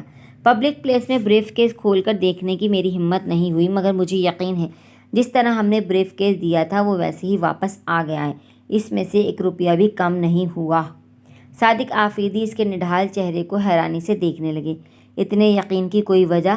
وہ صرف انہیں دیکھ کر رہ گئی، تب وہ خود ہی بریف کیس کھول کر چیک کرنے لگی۔ اتنی بڑی رقم گننے کا وقت تو نہیں تھا، مگر نوٹوں کی 2-4 گڈیاں اٹھا کر دیکھنے پر ہی انہیں بھی اس کی بات صحیح لگنے لگی تھی۔ تبھی بریف کیس بند کرتے ہوئے کہنے لگے، جب پیسے لینے ہی نہیں تھے تو اتنا بڑا ڈرامہ کیوں کیا؟ وہ چپ چاپ ونڈ اسکرین سے باہر دیکھتی رہی۔ صادق آفریدی کو خود ہی کہنا پڑا، کچھ بتایا نہیں اس نے اپنی بچکانہ حرکت کا پس منظر۔ بتایا تو تھا، مگر شاید آپ کو اچھا نہ لگے۔ وہ گہرا سانس کھینچتے ہوئے بولی، نہیں بھائی، پتہ تو چلے کیا کہا اس نے۔ صادق آفریدی کے متجسس انداز پر اس نے ایک نظر انہیں دیکھا، پھر گود میں رکھے اپنے ہاتھ کو دیکھتے ہوئے شہزاد کی کہی تمام باتیں حرف بحرف ان کے سامنے دہرا دیں۔ اس کے چپ ہونے پر ان کے درمیان موت کا سناٹا چھا گیا۔ وہ چور نظروں سے صادق آفریدی کو دیکھنے لگی، جن کے ماتھے پر شکنوں کا جال بچھا تھا۔ وہ جانے کن خیالات میں گم تھے۔ آخر کچھ دیر بعد انہوں نے سر جھٹکتے ہوئے گاڑی اسٹارٹ کر دی اور فل اسپیڈ پر سڑک پر چھوڑ دی۔ کیا تمہیں پتہ ہے ہماری شادی میں کتنا ٹائم رہ گیا ہے؟ حوریہ کے فون ریسیو کرتے ہی عادل نے بڑی شوقی سے پوچھا۔ جی، صرف 17 گھنٹے رہ گئے ہیں۔ فیصلہ کر لینے کے باوجود اس کا دل بیٹھا جا رہا تھا۔ حالانکہ اس نے سنا تھا انسان جب کسی چیز کا تہیہ کر لیتا ہے تو اس کی بے چینی ختم ہو جاتی ہے، مگر اس کے ساتھ تو ایسا کچھ نہیں ہوا تھا۔ اس لیے دوسری طرف اس کے ناقابل فہم لہجے پر عادل ڈپٹنے والے انداز میں بولا، صرف تمہیں یہ 17 گھنٹے صرف لگ رہے ہیں، مجھے یہاں ایک ایک پل ایک صدی لگ رہی ہے، اور تم اسے صرف کہہ رہی ہو۔ اپنی بات کے اختتام پر وہ خود ہی ہنسا اور ایک جذب کے عالم میں کہنے لگا، تمہیں اندازہ ہی نہیں ہے کل اس وقت تک زندگی کتنی بدل چکی ہوگی۔ کل اس وقت 11:30 بجے ہمیں بات کرنے کے لیے اس فون کی ضرورت نہیں رہے گی۔ حوریہ کی ہمت ایک بار پھر جواب دینے لگی۔ اسے لگ رہا تھا اس کے سچ کہتے ہی اس کے بھی یہ سب ختم ہو جائے گا، اور تب کل واقعی انہیں بات کرنے کے لیے اس فون کی ضرورت نہیں رہے گی، کیونکہ کل عادل اس سے بات کرنا ہی نہیں چاہے گا، مگر وہ کب تک سچ کو چھپا سکتی تھی؟ کل اس وقت تک وہ ساری حقیقت سے آگاہ ہو چکا ہوگا، چاہے حوریہ خود بتائے یا وہ سب کچھ خود آشکار ہو جائے۔ جب اس موڑ سے گزرنا ہی تھا تو ایک دن بعد کیوں، آج کیوں نہیں؟ اگر رشتہ ٹوٹنا ہی تھا تو نکاح کی کارروائی درمیان میں لانے کی ضرورت ہی کیا تھی؟ حوریہ نے گہرا سانس کھینچا اور اپنی ساری ہمتیں مجتمع کیں۔ ابھی اس نے کچھ کہنے کے لیے منہ کھولا ہی تھا کہ عادل کی دلکش آواز ایئر پیس سے ابھری۔ کل اس وقت میرے ہاتھ میں موبائل نہیں بلکہ تمہارا ہاتھ ہوگا، اور تم… عادل، میں آپ سے کچھ کہنا چاہتی ہوں۔ اس سے پہلے کہ عادل کا لب و لہجہ اس کے قدم اکھاڑ دیتا، وہ اس کی بات کاٹتے ہوئے تیزی سے بولی، زہ نصیب، زہ نصیب، کہو جلدی کہو، میں تو خود یہی چاہتا ہوں کہ کبھی تو تم کچھ کہو۔ وہ اس کی بات کاٹنے کو اس کا جھیپنا سمجھ کر مزید شوق ہو گیا تھا۔ میں نے آپ کو بہت بڑے دھوکے میں رکھا ہے۔ حوریہ کی آواز کانپنے لگی تھی، موبائل پر اس کی گرفت جیسے ڈھیلی پڑنے لگی، اپنا دل اسے اپنے کانوں میں دھڑکتا سنائی دے رہا تھا۔ کیا بات ہے حوریہ؟ عادل نے اچانک سنجیدہ ہوتے ہوئے بے حد اپنائیت سے پوچھا۔ یقیناً حوریہ کا انداز اسے ٹھٹکنے پر مجبور کر گیا تھا۔ وہ تو ہمیشہ حوریہ کے احساسات کہے بغیر سمجھ جایا کرتا تھا، تو بھلا اس وقت اس کی غیر ہوتی حالت کو کیوں کر محسوس نہ کر پاتا؟ جو کچھ میں آپ کو بتانے جا رہی ہوں ہو سکتا ہے اسے سننے کے بعد آپ مجھ سے شادی سے انکار کر دیں، لیکن میری بس ایک گزارش ہے، آپ کبھی مجھ سے نفرت مت کیجیے گا۔ اس کا مہربان لہجہ سن کر حوریہ کا دل بھر آیا۔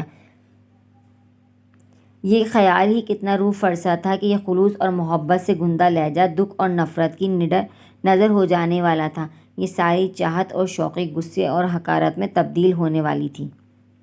یہ تم کیسی باتیں کر رہی ہو؟ آخر ہوا کیا ہے؟ عادل کے انداز میں فکر مندی کا عنصر بڑھنے لگا۔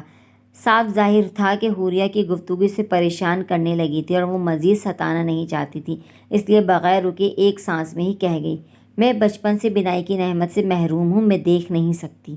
اس ایک جملے کے ادا ہوتے ہی حوریہ کو لگا جیسے پوری کائنات خاموش ہو گئی ہو۔ چاروں طرف ایک ہیبت ناک سناٹا چھا گیا تھا، بالکل ایسے ہی جیسے ہو کا عالم ہو۔ دوسری جانب پتہ نہیں اس کے کیا تاثرات تھے، وہاں تو شاید ایک دھماکہ ہوا ہوگا۔ آخر اتنا کچھ کرچی کرچی ہوا تھا کہ شور تو بلند ہوگا۔ کیا کچھ نہیں ٹوٹا تھا؟ دل، خواب، بھروسہ، اعتماد، امیدیں، خواہش، ہر چیز تو بکھر کر پاش پاش ہو گئی تھی۔ پھر خاموش کیسے ہو سکتی تھی؟ لیکن اگر وہ خاموش تھا تو شاید اس لیے کہ وہ خود کو یہ یقین دلانے کی کوشش کر رہا تھا کہ حوریہ مذاق کر رہی ہے۔ مگر کوئی خود کو جان بوجھ کر بیوقوف کیسے بنا سکتا ہے؟ جو اس کی خاموشی میں صرف اس کی سانسوں کے زیر و بم سے اس کی کیفیت کا اندازہ لگا لیتا ہو، وہ حوریہ کے اس سنجیدگی سے کپ کپاتے لہجے میں کہی بات پر خود کو کسی خوش فہمی میں کیسے مبتلا کر سکتا ہے؟ آخر بہت دیر بعد وہ کچھ کہنے کے قابل ہوا۔ حوریہ، یہ تم کیا کہہ رہی ہو؟ میں تو خود تم سے ملا تھا، میری پھپھو تم سے ملنے آئی تھی، پھر کیا تمہیں نظر نہیں آتا؟ اس کا ٹوٹا ہوا لہجہ اتنا شکست خوردہ تھا کہ اس کی کرچیاں حوریہ کو اپنے وجود میں پیوست ہوتی محسوس ہو رہی تھیں۔ وہ کہنا چاہتی تھی کہ وہ پہلے ہی دن اسے ساری حقیقت سے آگاہ کر دینا چاہتی تھی، بلکہ وہ تو اس طرح دھوکے سے شادی کے لیے قطعاً تیار ہی نہیں تھی، مگر آواز نے ساتھ چھوڑ دیا تھا، کیونکہ اس ایک جملے کو کہنے میں اس نے اپنی ساری توانائی صرف کر دی تھی۔ اسے لگ رہا تھا وہ ابھی چکرا کر گر پڑے گی، جبکہ وہ دوسری طرف اسے شوق سے باہر آتے ہی شروع ہو گیا تھا، جو حوریہ کی بات سنتے ہی اسے پہنچا تھا۔ تبھی اس نے بڑے تیز لہجے میں دریافت کیا، اگر تم دیکھ نہیں سکتی تو یہ بات تم نے اب کیوں بتائی؟ صرف 17 گھنٹے ہی تو رہ گئے تھے ہمارے نکاح میں، 17-18 گھنٹے بعد مجھے پتہ چل ہی جاتا، پھر ابھی سے کیوں؟ حوریہ کو احساس تھا اسے کتنا بڑا دھچکا لگا ہے۔ وہ اسے اپنے والدین کی خوش فہمی کے بارے میں بتانا چاہتی تھی کہ وہ اس کے مستقبل کی طرف سے کتنی پر امید تھی۔ انہیں لگتا تھا وہ علاج کے ذریعے ٹھیک ہو جائے گی، اور اس کی بہنوں کا دعویٰ تھا کہ اگر وہ ایک بار ٹھیک ہو گئی تو عادل اس دھوکے پر ان کا شکر گزار ہوگا کہ ان کے سچ نہ بتانے کی وجہ سے اسے اتنی بہترین شریک حیات مل گئی، ورنہ عام حالات میں وہ اس کا انتخاب کبھی نہیں کرتا اور ساری زندگی ایسی بہترین اور آئیڈیل بیوی سے محروم رہنا پڑتا۔ یہ بچکانہ جملے تھے جو وہ روز سنتی تھی، جو دلیلیں کبھی اس کے دل کو نہ لگی، وہ بھلا عادل کو کیا قائل کرتی؟ ویسے بھی اس کے والدین اور بہنوں نے عادل کے ساتھ جو بھی کیا اس کے لیے وہ جواب دہ نہیں تھی، مگر وہ خود اتنے دنوں سے اس کے ساتھ کیا کرتی رہی؟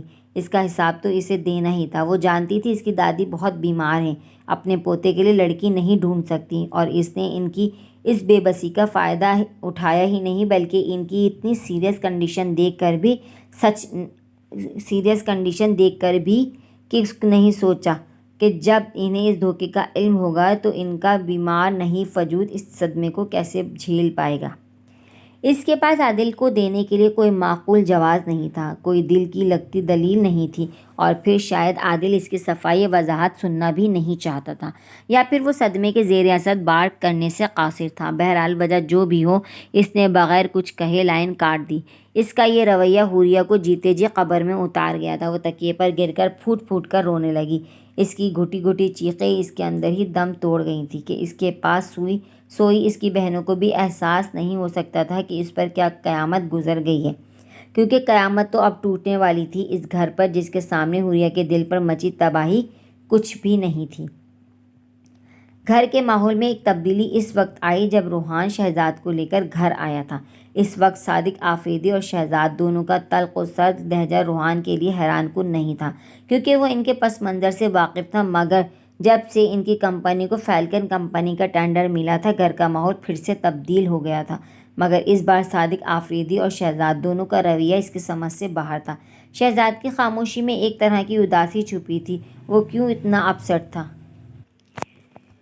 روحان سمجھ نہیں پا رہا تھا۔ دوسری طرف صادق آفریدی کی خاموشی میں ایک پراسراریت موجود تھی، جیسے وہ کسی گہری سوچ میں غرق ہوں۔ شہزاد سے تو پھر بھی اس نے ایک دو بار اس کے رویے کی وجہ پوچھی تھی، مگر صادق آفریدی سے تو استفسار کرنے کی بھی ہمت نہیں تھی۔ کم از کم ان کے خاموش ہونے کی وجہ سے بحث اور طنز کے نشتر چلنا بند ہو گئے تھے، مگر وہ کیا کرتا کہ یہ خاموشی بھی کھٹک رہی تھی۔ واقعی انسان کسی حال میں خوش نہیں رہتا۔ تبھی اچانک روحان کے سرکل میں ایک بہت بڑا سیلیبریشن نکل آیا۔ روحان کو امید تو نہیں تھی کہ شہزاد ساتھ چلنے کے لیے تیار ہوگا، پھر وہاں وہ کسی کو جانتا بھی نہیں تھا، اس لیے جانے کے بعد اسے بوریت ہی ہونی تھی۔ پھر بھی روحان کسی طرح سے راضی کرنے کے در پہ تھا۔ تبھی کھانے کے بعد رات کو وہ اسے چہل قدمی کے لیے ٹیرس پر لے آیا۔ شہزاد بابا کے ایک دوست کا بیٹا ابراڈ سے تعلیم ختم کر کے لوٹا ہے، انہوں نے اپنے فارم ہاؤس پر ایک بہت بڑی پارٹی نما پکنک رکھی ہے، تم چلو گے نا؟ میں کیا کروں گا؟ شہزاد نے توقع کے عین مطابق جواب دیا۔ بہت اچھی پارٹی ہے، زیادہ تر ینگسٹرز ہی ہوں گے، سارے بڑے شام تک آئیں گے، جبکہ ینگ پارٹی صبح سے نکلے گی، بابا بھی شام میں آئیں گے۔ روحان نے خاص طور پر صادق آفریدی کا ذکر کیا اور وہ واقعی سوچ میں پڑ گیا۔ آخر چھٹی کے دن وہ اکیلا گھر میں بیٹھ کر کیا کرتا؟ آپ صبح سے چلے جائیں گے؟ شہزاد نے پوچھا۔ ہاں، علیزہ بھی آ رہی ہے نا، تو مجھے تو جانا ہی ہوگا، روحان نے ریلنگ پر کونیاں ٹکاتے ہوئے کہا۔ کب سے جانتے ہیں آپ علیزہ بھابھی کو؟ بچپن سے، بابا اور احسان انکل شادی سے پہلے سے دوست تھے، اس لیے ہمارے گھرانوں میں شروع سے دوستانہ تعلقات رہے ہیں۔ تم علیزہ کے پیرنٹس سے نہیں ملے کبھی؟ کل چلو میرے ساتھ، میں تمہیں ان کی پوری فیملی سے ملاؤں گا۔ شہزاد بھی اس کے برابر میں ہی ریلنگ پر رک کر روحان کو دیکھنے لگا، جو آسمان پر دور ٹمٹماتے ننھے ننھے ستاروں کو دیکھتے ہوئے ایک جذب کے عالم میں کہہ رہا تھا۔ مجھے بچپن سے ہی علیزہ کا گھر بہت پسند تھا، وہ مجھے ہمیشہ ایک آئیڈیل فیملی لگتی تھی، ماں باپ بچے سب ساتھ مل کر باتیں کرتے، کھانا کھاتے، گھومنے جاتے۔ ان کی زندگی مجھے بہت اٹریکٹ کرتی تھی۔ حالانکہ شوکت آنٹی ورکنگ وومن ہے، اتنی ٹف جاب ہے ان کی، اس کے باوجود ان کا گھر کبھی نیگلیکٹڈ نہیں ہوا۔ اتنی بڑی ڈاکٹر ہونے کے باوجود انہوں نے جاب اور گھر میں بڑی خوش اسلوبی سے بیلنس کیا ہوا ہے۔ وہ بچپن میں جب بھی میرے گھر ملنے آتے، میرا دل چاہتا وہ واپس ہی نہ جائیں۔ ان کے آنے سے گھر میں زندگی کا احساس ہوتا تھا۔ سچ ہے یار، گھر میں عورت نہ ہو تو گھر کبھی گھر نہیں لگتا۔ شہزاد خاموشی سے روحان کو دیکھتا رہا۔ اس کیفیت سے وہ خود ہمیشہ گزرتا آیا تھا۔ جب بھی اپنے آس پڑوس میں جاتا، وہاں بچوں کو اپنے والد سے لاڈ اٹھواتا دیکھ کر وہ بھی یہی سوچتا تھا کہ گھر میں باپ نہ ہو تو گھر گھر نہیں لگتا۔ فضا ایک دم بہت بوجھل ہو گئی تھی۔ شہزاد بات بدلنے کے لیے پوچھنے لگا، اس لیے آپ نے علیزہ بھابھی سے شادی کرنے کا فیصلہ کر لیا؟ اس کی بات پر روحان کی ہنسی نکل گئی۔ پاگل ہو گئے ہو کیا؟ یہ تو میں بچپن کی بات بتا رہا ہوں۔ علیزہ کو میں بچپن سے جانتا تھا، ہماری دوستی بھی شروع سے ہی تھی، مگر اس سے شادی کا فیصلہ میں نے کالج میں آنے کے بعد کیا تھا، اور اپنے فیصلے پر میں اتنا مطمئن تھا کہ کبھی علیزہ سے اس کی مرضی پوچھنے کی ضرورت ہی نہیں سمجھی۔ بغیر پوچھے مجھے پتہ تھا کہ وہ انکار نہیں کرے گی، تم یقین نہیں کرو گے لیکن ہمارے بیچ اتنی انڈرسٹینڈنگ ہے کہ ہم ایک دوسرے کی بات کہے بغیر سمجھ جاتے ہیں۔ صرف ایک بار غلط فہمی کا شکار ہوا ہوں، وہ بھی اس لیے کہ وہ گیم بابا نے میرے ساتھ کھیلا تھا۔ اگر بابا کی جگہ وہ بات کسی اور نے کی ہوتی تو میں کبھی نہ مانتا۔ گیم؟ شہزاد حیرانی سے بولا تو روحان نے اسے اپنی اور علیزہ کی منگنی کی پوری تفصیل الف سے یہ تک سنائی۔ خلاف توقع ساری بات سن کر شہزاد بھی دل کھول کر ہنسا تھا۔ مجھے نہیں پتا تھا آپ کو بیوقوف بنانا اتنا آسان ہے۔ شہزاد نے کھنچائی کرنے کی کوشش کی مگر روحان چڑے بغیر اطمینان سے بولا، جب تمہیں محبت ہوگی تب پتہ چلے گا کہ ایسے موقعوں پر کتنی آسانی سے بیوقوف بنا جاتا ہے۔ شہزاد کہکا مار کر ہنستا تھا۔ اسے اس طرح ہنستے ہوئے روحان نے پہلی بار دیکھا تھا، مگر جب وہ بولا تو روحان کی اپنی مسکراہٹ غائب ہو گئی۔ میں یک طرفہ محبت میں یقین نہیں رکھتا اور دو طرفہ محبت میرے ساتھ ہو نہیں سکتی، اتنا خوش نصیب میں ہوں نہیں۔ اس کے لہجے میں کوئی حسرت نہیں تھی بلکہ بڑے عام سے لہجے میں وہ کہہ رہا تھا۔ فوری طور پر روحان کی سمجھ میں نہ آیا اسے کیا کہنا چاہیے، پھر کچھ سوچتے ہوئے کہنے لگا، ایسی باتیں تو ناکام عاشق کرتے ہیں، تم اتنا کڑوا کیوں بول رہے ہو؟ کہیں تمہارے ساتھ؟ روحان نے دانستہ جملہ ادھورا چھوڑ دیا۔ ایسی کوئی بات نہیں ہے۔ شہزاد بے ساختہ مسکرایا۔ میں تو ایک جنرل بات کر رہا تھا۔ اب دیکھیں نا، جس کی بدنامی اس سے 2 قدم آگے چلتی ہو، اس سے کون سی لڑکی محبت کرے گی؟ اب وہ زمانہ نہیں رہا جب محبت کی نہیں جاتی تھی، ہو جاتی تھی۔ آج کل تو عشق بھی سوچ سمجھ کر کیا جاتا ہے۔ اپنی بات پر شہزاد خود ہی ہنسا، جبکہ روحان کو کسی تیر کی طرح اس کی بات چبھی تھی۔ اپنی ذلت بھری زندگی کا وہ خود تمسخر اڑا رہا تھا۔ روحان کو معلوم تھا اگر اس وقت اس نے شہزاد کو ٹوکا تو وہ اپنی اور تذلیل کرے گا، اس لیے بات کو دوسرا رنگ دیتے ہوئے بظاہر بڑے نارمل انداز میں بولا، مجھے تو دال میں کچھ کالا لگ رہا ہے۔ کیسی باتیں کر رہے ہیں بھائی، دال میں کیا کالا ہوگا؟ میرے خیال سے اب سونا چاہیے، اس نے اچانک کہا اور فوراً ہی کمرے میں جانے کے لیے پلٹ گیا۔ پھر تم چل رہے ہو نا پارٹی میں؟ روحان نے ابھی تصدیق کر لینی چاہی تو اس کے بڑھتے قدم رک گئے۔ وہ کچھ دیر تو روحان کی شکل دیکھتا رہا، پھر اسبات میں ہلا کر روحان کو حیران کرتا اپنے کمرے کی طرف بڑھ گیا۔ بڑے سے فارم ہاؤس پر اتنے لوگ مدعو تھے کہ شہر سے دور ویرانے میں اچھی خاصی رونق لگ گئی تھی۔ تقریباً سبھی لوگ ایک دوسرے کو جانتے تھے، اس لیے باتوں اور شگوفوں کے خوب مظاہرے ہو رہے تھے۔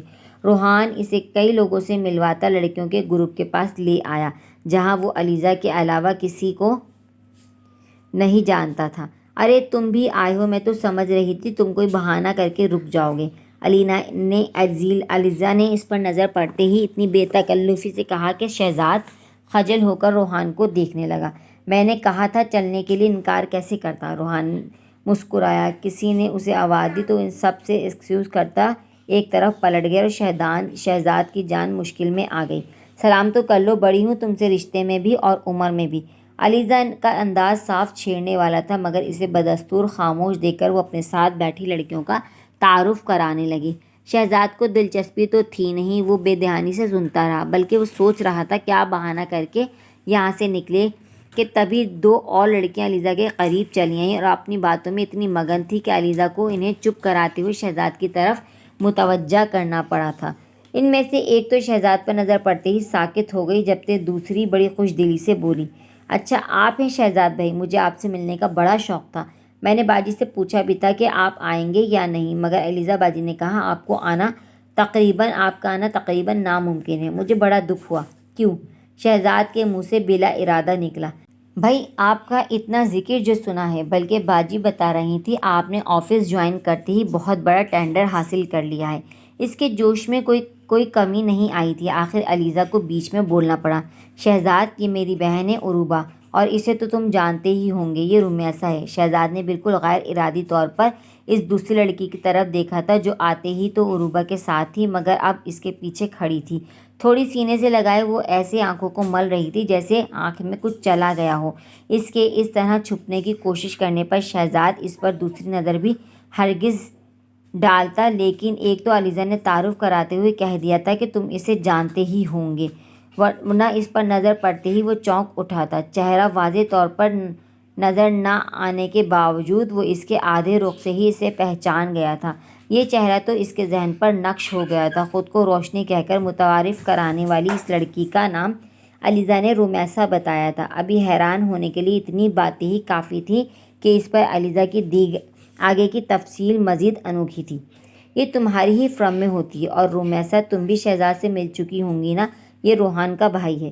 میری فرم میں؟ شہزاد نے الجھ کر پوچھا، کیونکہ اس کے چھپنے کی کوشش ناکام ہو گئی تھی۔ عروبہ اخلاق کا تقاضا نبھاتے ہوئے ایک جانب ہٹ گئی تھی، اور اب وہ دونوں ایک دوسرے کے روبرو تھے۔ شہزاد بے یقینی سے اسے دیکھ رہا تھا، اور وہ سٹ پٹائے ہوئے انداز میں ادھر ادھر ہر چیز کو دیکھ رہی تھی، ایک سوائے اپنے سامنے کھڑے شہزاد کو۔ ہاں، تمہاری فرم میں؟ اچھا ہاں، تم اس سے نہیں ملے ہوں گے، تو تم تو آفس میں ہوتے ہو، جبکہ یہ فیکٹری کی سائٹ پر ایڈمن میں ہے۔ ویسے یہ تو پڑھائی کر رہی ہے، ابھی حال ہی میں اس نے آنرز کیا ہے، مگر وہ جو کہتے ہیں نا، اگر منہ کو ایک بار خون لگ جائے تو چھوٹتا نہیں ہے، تو وہی اس کے ساتھ ہوا ہے۔ صادق انکل نے اپنے آفس میں ہی کسی ریپلیسمنٹ کے طور پر اسے رکھا تھا، مگر انہوں نے کچھ زیادہ ہی اچھا کام کر دکھایا، اور انہیں بھی خود بھی انڈیپینڈنٹ لائف کا نشہ ہو گیا ہے کہ ہمارے ہزار منع کرنے کے باوجود پچھلے 10 مہینوں سے وہاں جاب کر رہی ہیں۔ جاب اور پڑھائی کی مصروفیت میں محترمہ کے پاس اتنا ٹائم بھی نہیں بچتا کہ کبھی گھر آ کر اپنی شکل ہی دکھا دیں۔ آج بھی ہم اسے زبردستی کھینچ کھانچ کر لائے ہیں۔ اس میں بھی آنے سے پہلے محترمہ نے ایک ایک بندے کی تفصیل پوچھی تھی کہ کون کون آ رہا ہے۔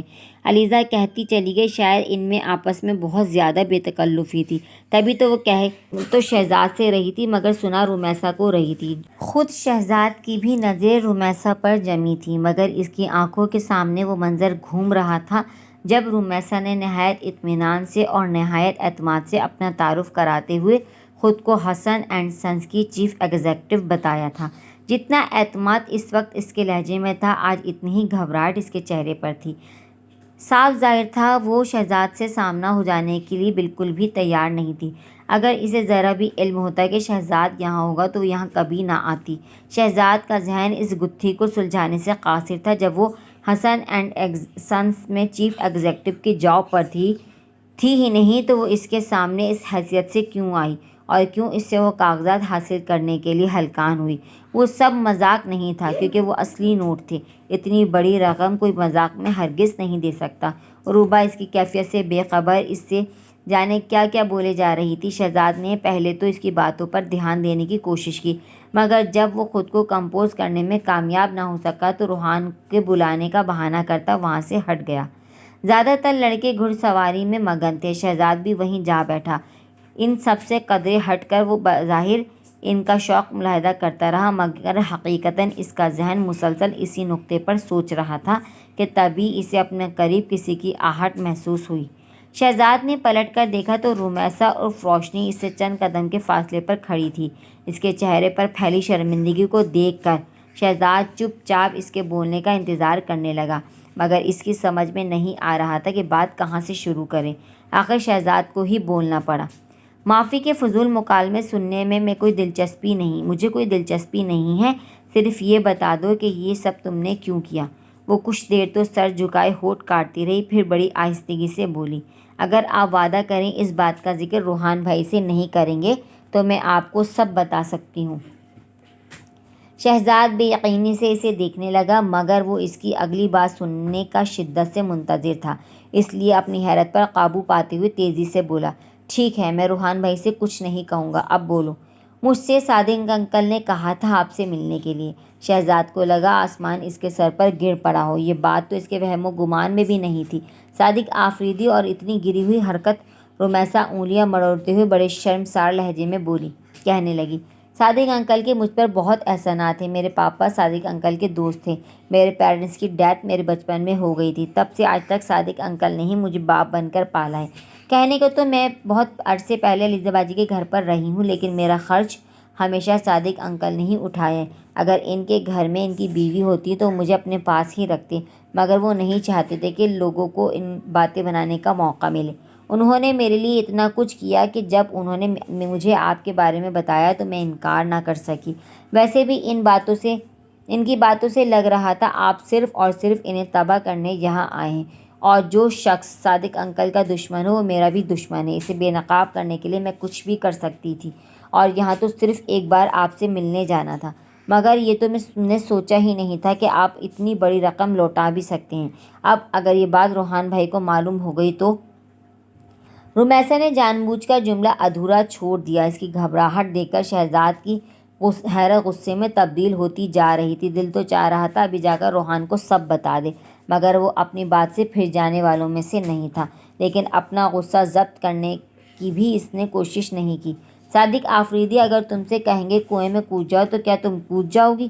تمہارے پاس اپنی خود کی عقل اور سمجھ نہیں ہے۔ صادق آفریدی کا دشمن تمہارا دشمن ہے، یہ سوچ کر تم ایک اجنبی، ایک انجان شخص کو رشوت دینے چل پڑی۔ تم نے صادق آفریدی سے پوچھا نہیں کہ یہ کام ان کی فیکٹری کا کوئی مرد بھی کر سکتا ہے، پھر وہ تم سے کیوں کروا رہے ہیں؟ سچ تو یہ کہ انہوں نے صرف اور صرف تمہاری خوبصورتی کو استعمال کرنے کی کوشش کی ہے۔ وہ میرے اندازے کے سے کہیں زیادہ گرے ہوئے گھٹیا انسان ہیں۔ پلیز ایسا مت کہیں، رمیسا بولی تو فوراً شہزاد کا خون مزید کھولنے لگا۔ کیوں نہ کہوں، ٹھیک ہی تو کہہ رہا ہوں۔ تمہیں کیا لگتا ہے انہوں نے تمہیں باپ بن کر پالا ہے؟ نانسنس! اگر تمہاری جگہ ان کی اپنی بیٹی ہوتی تو کیا وہ اس سے اس طرح کسی کو رشوت دینے کے لیے پیسوں سے بھرا بریف کیس دے کر بھیجتے؟ غصے کی شدت سے شہزاد کا والیوم بڑھتا جا رہا تھا۔ رمیسا ہراساں ہو کر ادھر ادھر دیکھنے لگی، مگر ان کے پاس کوئی نہیں تھا۔ اس کے تاثرات سے شہزاد کو بھی اپنی بے اختیاری کا احساس ہو گیا اور اس کی طرف سے رخ موڑ کر بظاہر میدان میں گھوڑے دوڑاتے لڑکوں کو دیکھنے لگا، جبکہ حقیقتاً وہ اپنا غصہ پینے کی کوشش کر رہا تھا۔ تبھی دانت پیس کر بولا، جاؤ، میں روحان بھائی کو کچھ نہیں بتاؤں گا۔ یہ سب اس قابل ہے بھی نہیں کہ انہیں بتایا جائے، اور آئندہ صادق آفریدی کے کہنے پر ایسا کوئی کام کرنے مت چل پڑنا۔ انہوں نے تم پر جتنے بھی احسان کیے ہوں ان کا قرض تم اتار چکی ہو، اب وہ مزید تم سے کچھ مانگنے کا حق نہیں رکھتے، کیونکہ اگر میری جگہ کوئی اور ہوتا تو۔ شہزاد جو ایک تسلسل سے بول رہا تھا، بہت ہی مشکل سے اس نے خود کو کوئی سخت بات کہنے سے روکا، مگر رمیسا کے چہرے پر نظر پڑنے کے بعد اسے احساس ہوا کہ کچھ نہ کہتے ہوئے بھی سب کہہ گیا تھا۔ رمیسا کی آنکھوں میں آنسو آ گئے تھے، وہ زخمی نظروں سے اسے دیکھ رہی تھی۔ یقیناً اپنے کیے پر اسے خود بھی پچھتاوا تھا۔ پتہ نہیں کس جذبے کے تحت وہ جوش میں یہ سب کرنے نکل کھڑی ہوئی تھی۔ کسی کے احسانوں کا بار کندھوں پر ہونا شاید اتنا ہی تکلیف دہ ہوتا ہے کہ اس کے بدلے انسان اپنی فطرت کے برعکس کام کرنے کے لیے رضامند ہو جاتا ہے۔ شہزاد غیر ارادی طور پر اس کی جھلملاتی آنکھوں کو دیکھتا چلا گیا۔ وہ تو پہلے ہی اتنا شرمندہ تھی۔ اسے اتنی باتیں سنا کر شہزاد نے گویا زمین میں گاڑ دیا تھا۔ اگر اس کے دل میں روحان کو پتہ چل جانے کا ڈر نہ ہوتا تو وہ شہزاد کو مخاطب کرنے کی بھی ہمت نہ کرتی۔ تعصب اور شرمندگی سے اس نے اپنا ہونٹ کاٹ کر زخمی کر لیا تھا۔ خون کی باریک لکیر کو دیکھ کر جانے کیوں وہ برداشت نہ کر سکا۔ آپ پلیز یہاں سے جائیں اور بے فکر رہیں، یہ سب صرف میرے اور آپ کے بیچ رہے گا۔ اس کا لہجہ اور انداز حیرت انگیز طور پر بدل گئے تھے۔ رمیسا کتنی ہی دیر چپ چاپ پانی بھری آنکھوں سے اسے دیکھتی رہی، پھر ایک دم پلٹ گئی۔ جاتے وقت وہ شہزاد کا جانے کیا کچھ لے گئی تھی کہ ہر احساس سے عاری۔ سوچنا تو بہت کچھ چاہتا تھا، مگر ذہن نے کام کرنے سے انکار کر دیا تھا۔ صادق آفریدی نے پورا ڈرامہ رچا کر اسے روحان کی نظروں میں گرنے کی کوشش کی تھی۔ وہ سوچ رہے ہوں گے اتنی بڑی رقم شہزاد نے کبھی نہیں دیکھی ہوگی، اتنا پیسہ دیکھ کر وہ اپنے حواس کھو بیٹھے گا۔ ان کے اس فعل سے اسے شدید سُپکی کا احساس ہوا تھا، مگر اسے اپنے آپ پر حیرت ہو رہی تھی کہ اسے صادق آفریدی پر اتنا غصہ نہیں آ رہا تھا جتنا آنا چاہیے تھا۔ وہ چاہتے ہوئے بھی صادق آفریدی کے بارے میں سوچ ہی نہیں پا رہا تھا۔ روحان نے کئی بار اس کے پاس آ کر اسے ٹوکا اور سب کے ساتھ چل کر بیٹھنے پر اصرار بھی کیا، مگر شہزاد بڑی خوبصورتی سے ٹال گیا۔ ویسے بھی روحان جانتا تھا وہ کافی تنہائی پسند ہے اور کسی سے آسانی سے گھلتا ملتا نہیں ہے۔ پھر یہاں اس کے لیے سب لوگ نئے تھے، وہ بہت کم لوگوں کو جانتا تھا۔ اس نے بھی اس کی کوئی بے تکلفی نہیں تھی، اور پھر ابھی احسان انکل اور شوکت آنٹی آئے نہیں تھے۔ ان کے آنے پر روحان شہزاد کو ان سے ملوانا چاہتا تھا، اس لیے اس نے ابھی زیادہ اصرار نہیں کیا، کہیں شہزاد کا موڈ خراب نہ ہو جائے اور وہ ان سے بھی ملنے سے انکار کر دے، مگر اس کی نوبت ہی نہیں آئی۔ وہ ابھی دوپہر کے کھانے سے فارغ ہوئے تھے کہ شہر میں کسی جلسے میں دھماکہ ہو گیا۔ وہ لوگ جس فارم ہاؤس میں آئے تھے وہ ہائی وے سے بھی آگے واقع تھا۔ دھماکے کی خبر سنتے ہی سب لوگوں میں کھلبلی مچ گئی۔ اس سے پہلے کہ راستے بند ہو جاتے، سب کو اپنے اپنے گھر پہنچنے کی فکر ستانے لگی۔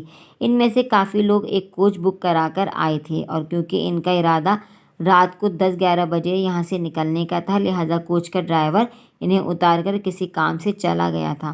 اسے فون کر کر بلانے کا وقت ہی نہیں تھا، اور پھر اتنے خراب حالات میں وہ آنے کا رسک بھی نہ لیتا، کیونکہ ہنگامی حالات میں سب سے پہلے انہی کی بس اور ویگنیں روک کر جلا دی جاتی ہیں۔ اس کا انتظار کرنے کے بجائے ایک گاڑی میں کئی لوگ ٹھس ٹھسا کر آنن فانن وہاں سے نکل گئے، اور ہائی وے کراس کرنے کے بعد سب نے اپنے اپنے گھروں کے لیے ٹیکسیاں روک لیں۔ شہزاد تمہیں گھر کا راستہ معلوم ہے نا؟ میرا مطلب ہے تم اکیلے گھر پہنچ سکتے ہو نا؟ روحان نے شہزاد کے قریب آ کر پوچھا، جو ابھی ایک گاڑی سے اترا تھا، کیونکہ روحان کی گاڑی میں اتنے لوگ بیٹھ گئے تھے کہ اس کے لیے جگہ نہیں بچی تھی۔ ہاں جا تو سکتا ہوں، کیا ہوا؟ یہ جو اتنی ساری لڑکیاں کوچ میں آ رہی تھیں، ان میں سے کچھ کو تم گاڑی میں چھوڑ دو، کچھ کو میں ٹیکسی میں چھوڑ آتا ہوں، تاکہ سب جلد سے جلد گھر پہنچ جائیں۔ روحان نے گھڑی دیکھتے ہوئے کہا، جہاں سوئی 5 کے ہندسے تک پہنچ گئی تھی، 2-3 گھنٹے میں اندھیرا پھیلنے والا تھا۔ آپ گاڑی لے جائیں، مجھے اتنی اچھی ڈرائیونگ آتی بھی نہیں ہے کہ رش میں چلا سکوں، اور پھر ٹیکسی ڈرائیور ساتھ ہوگا تو مجھے راستے میں بھی پرابلم نہیں ہوگی، کیونکہ یہ ٹیکسی کا سفر کرنے والی لڑکیاں نہیں ہیں، میں یہ راستہ نہیں سمجھ پائیں گی۔ شہزاد نے جلدی کہا، اور تھوڑی دیر بعد اس کی ٹیکسی میں 2 لڑکیوں کے علاوہ رومیسا آ کر بیٹھی تو محض گہرا سانس کھینچ کر رہ گیا، مگر 2 گھنٹے بعد اسے احساس ہوا کہ اچھا ہوا جو وہ اس کے ساتھ چلی آئی، کیونکہ اگر وہ کسی اور کے ساتھ گئی ہوتی تو شہزاد اس کی خیریت کی طرف سے بہت زیادہ فکر مند رہتا۔ ویورز، آج کے لیے اتنا ہی، ملتے ہیں کل اس ناول کے اگلے حصے کے ساتھ۔ اگر آپ کو یہ ناول اچھا لگا تو کمنٹ باکس میں اپنی رائے کا اظہار ضرور کیجیے گا، ویڈیو کو لائک اور چینل کو سبسکرائب ضرور کیجیے گا۔ اپنا بہت سارا خیال رکھیے گا۔ اللہ حافظ۔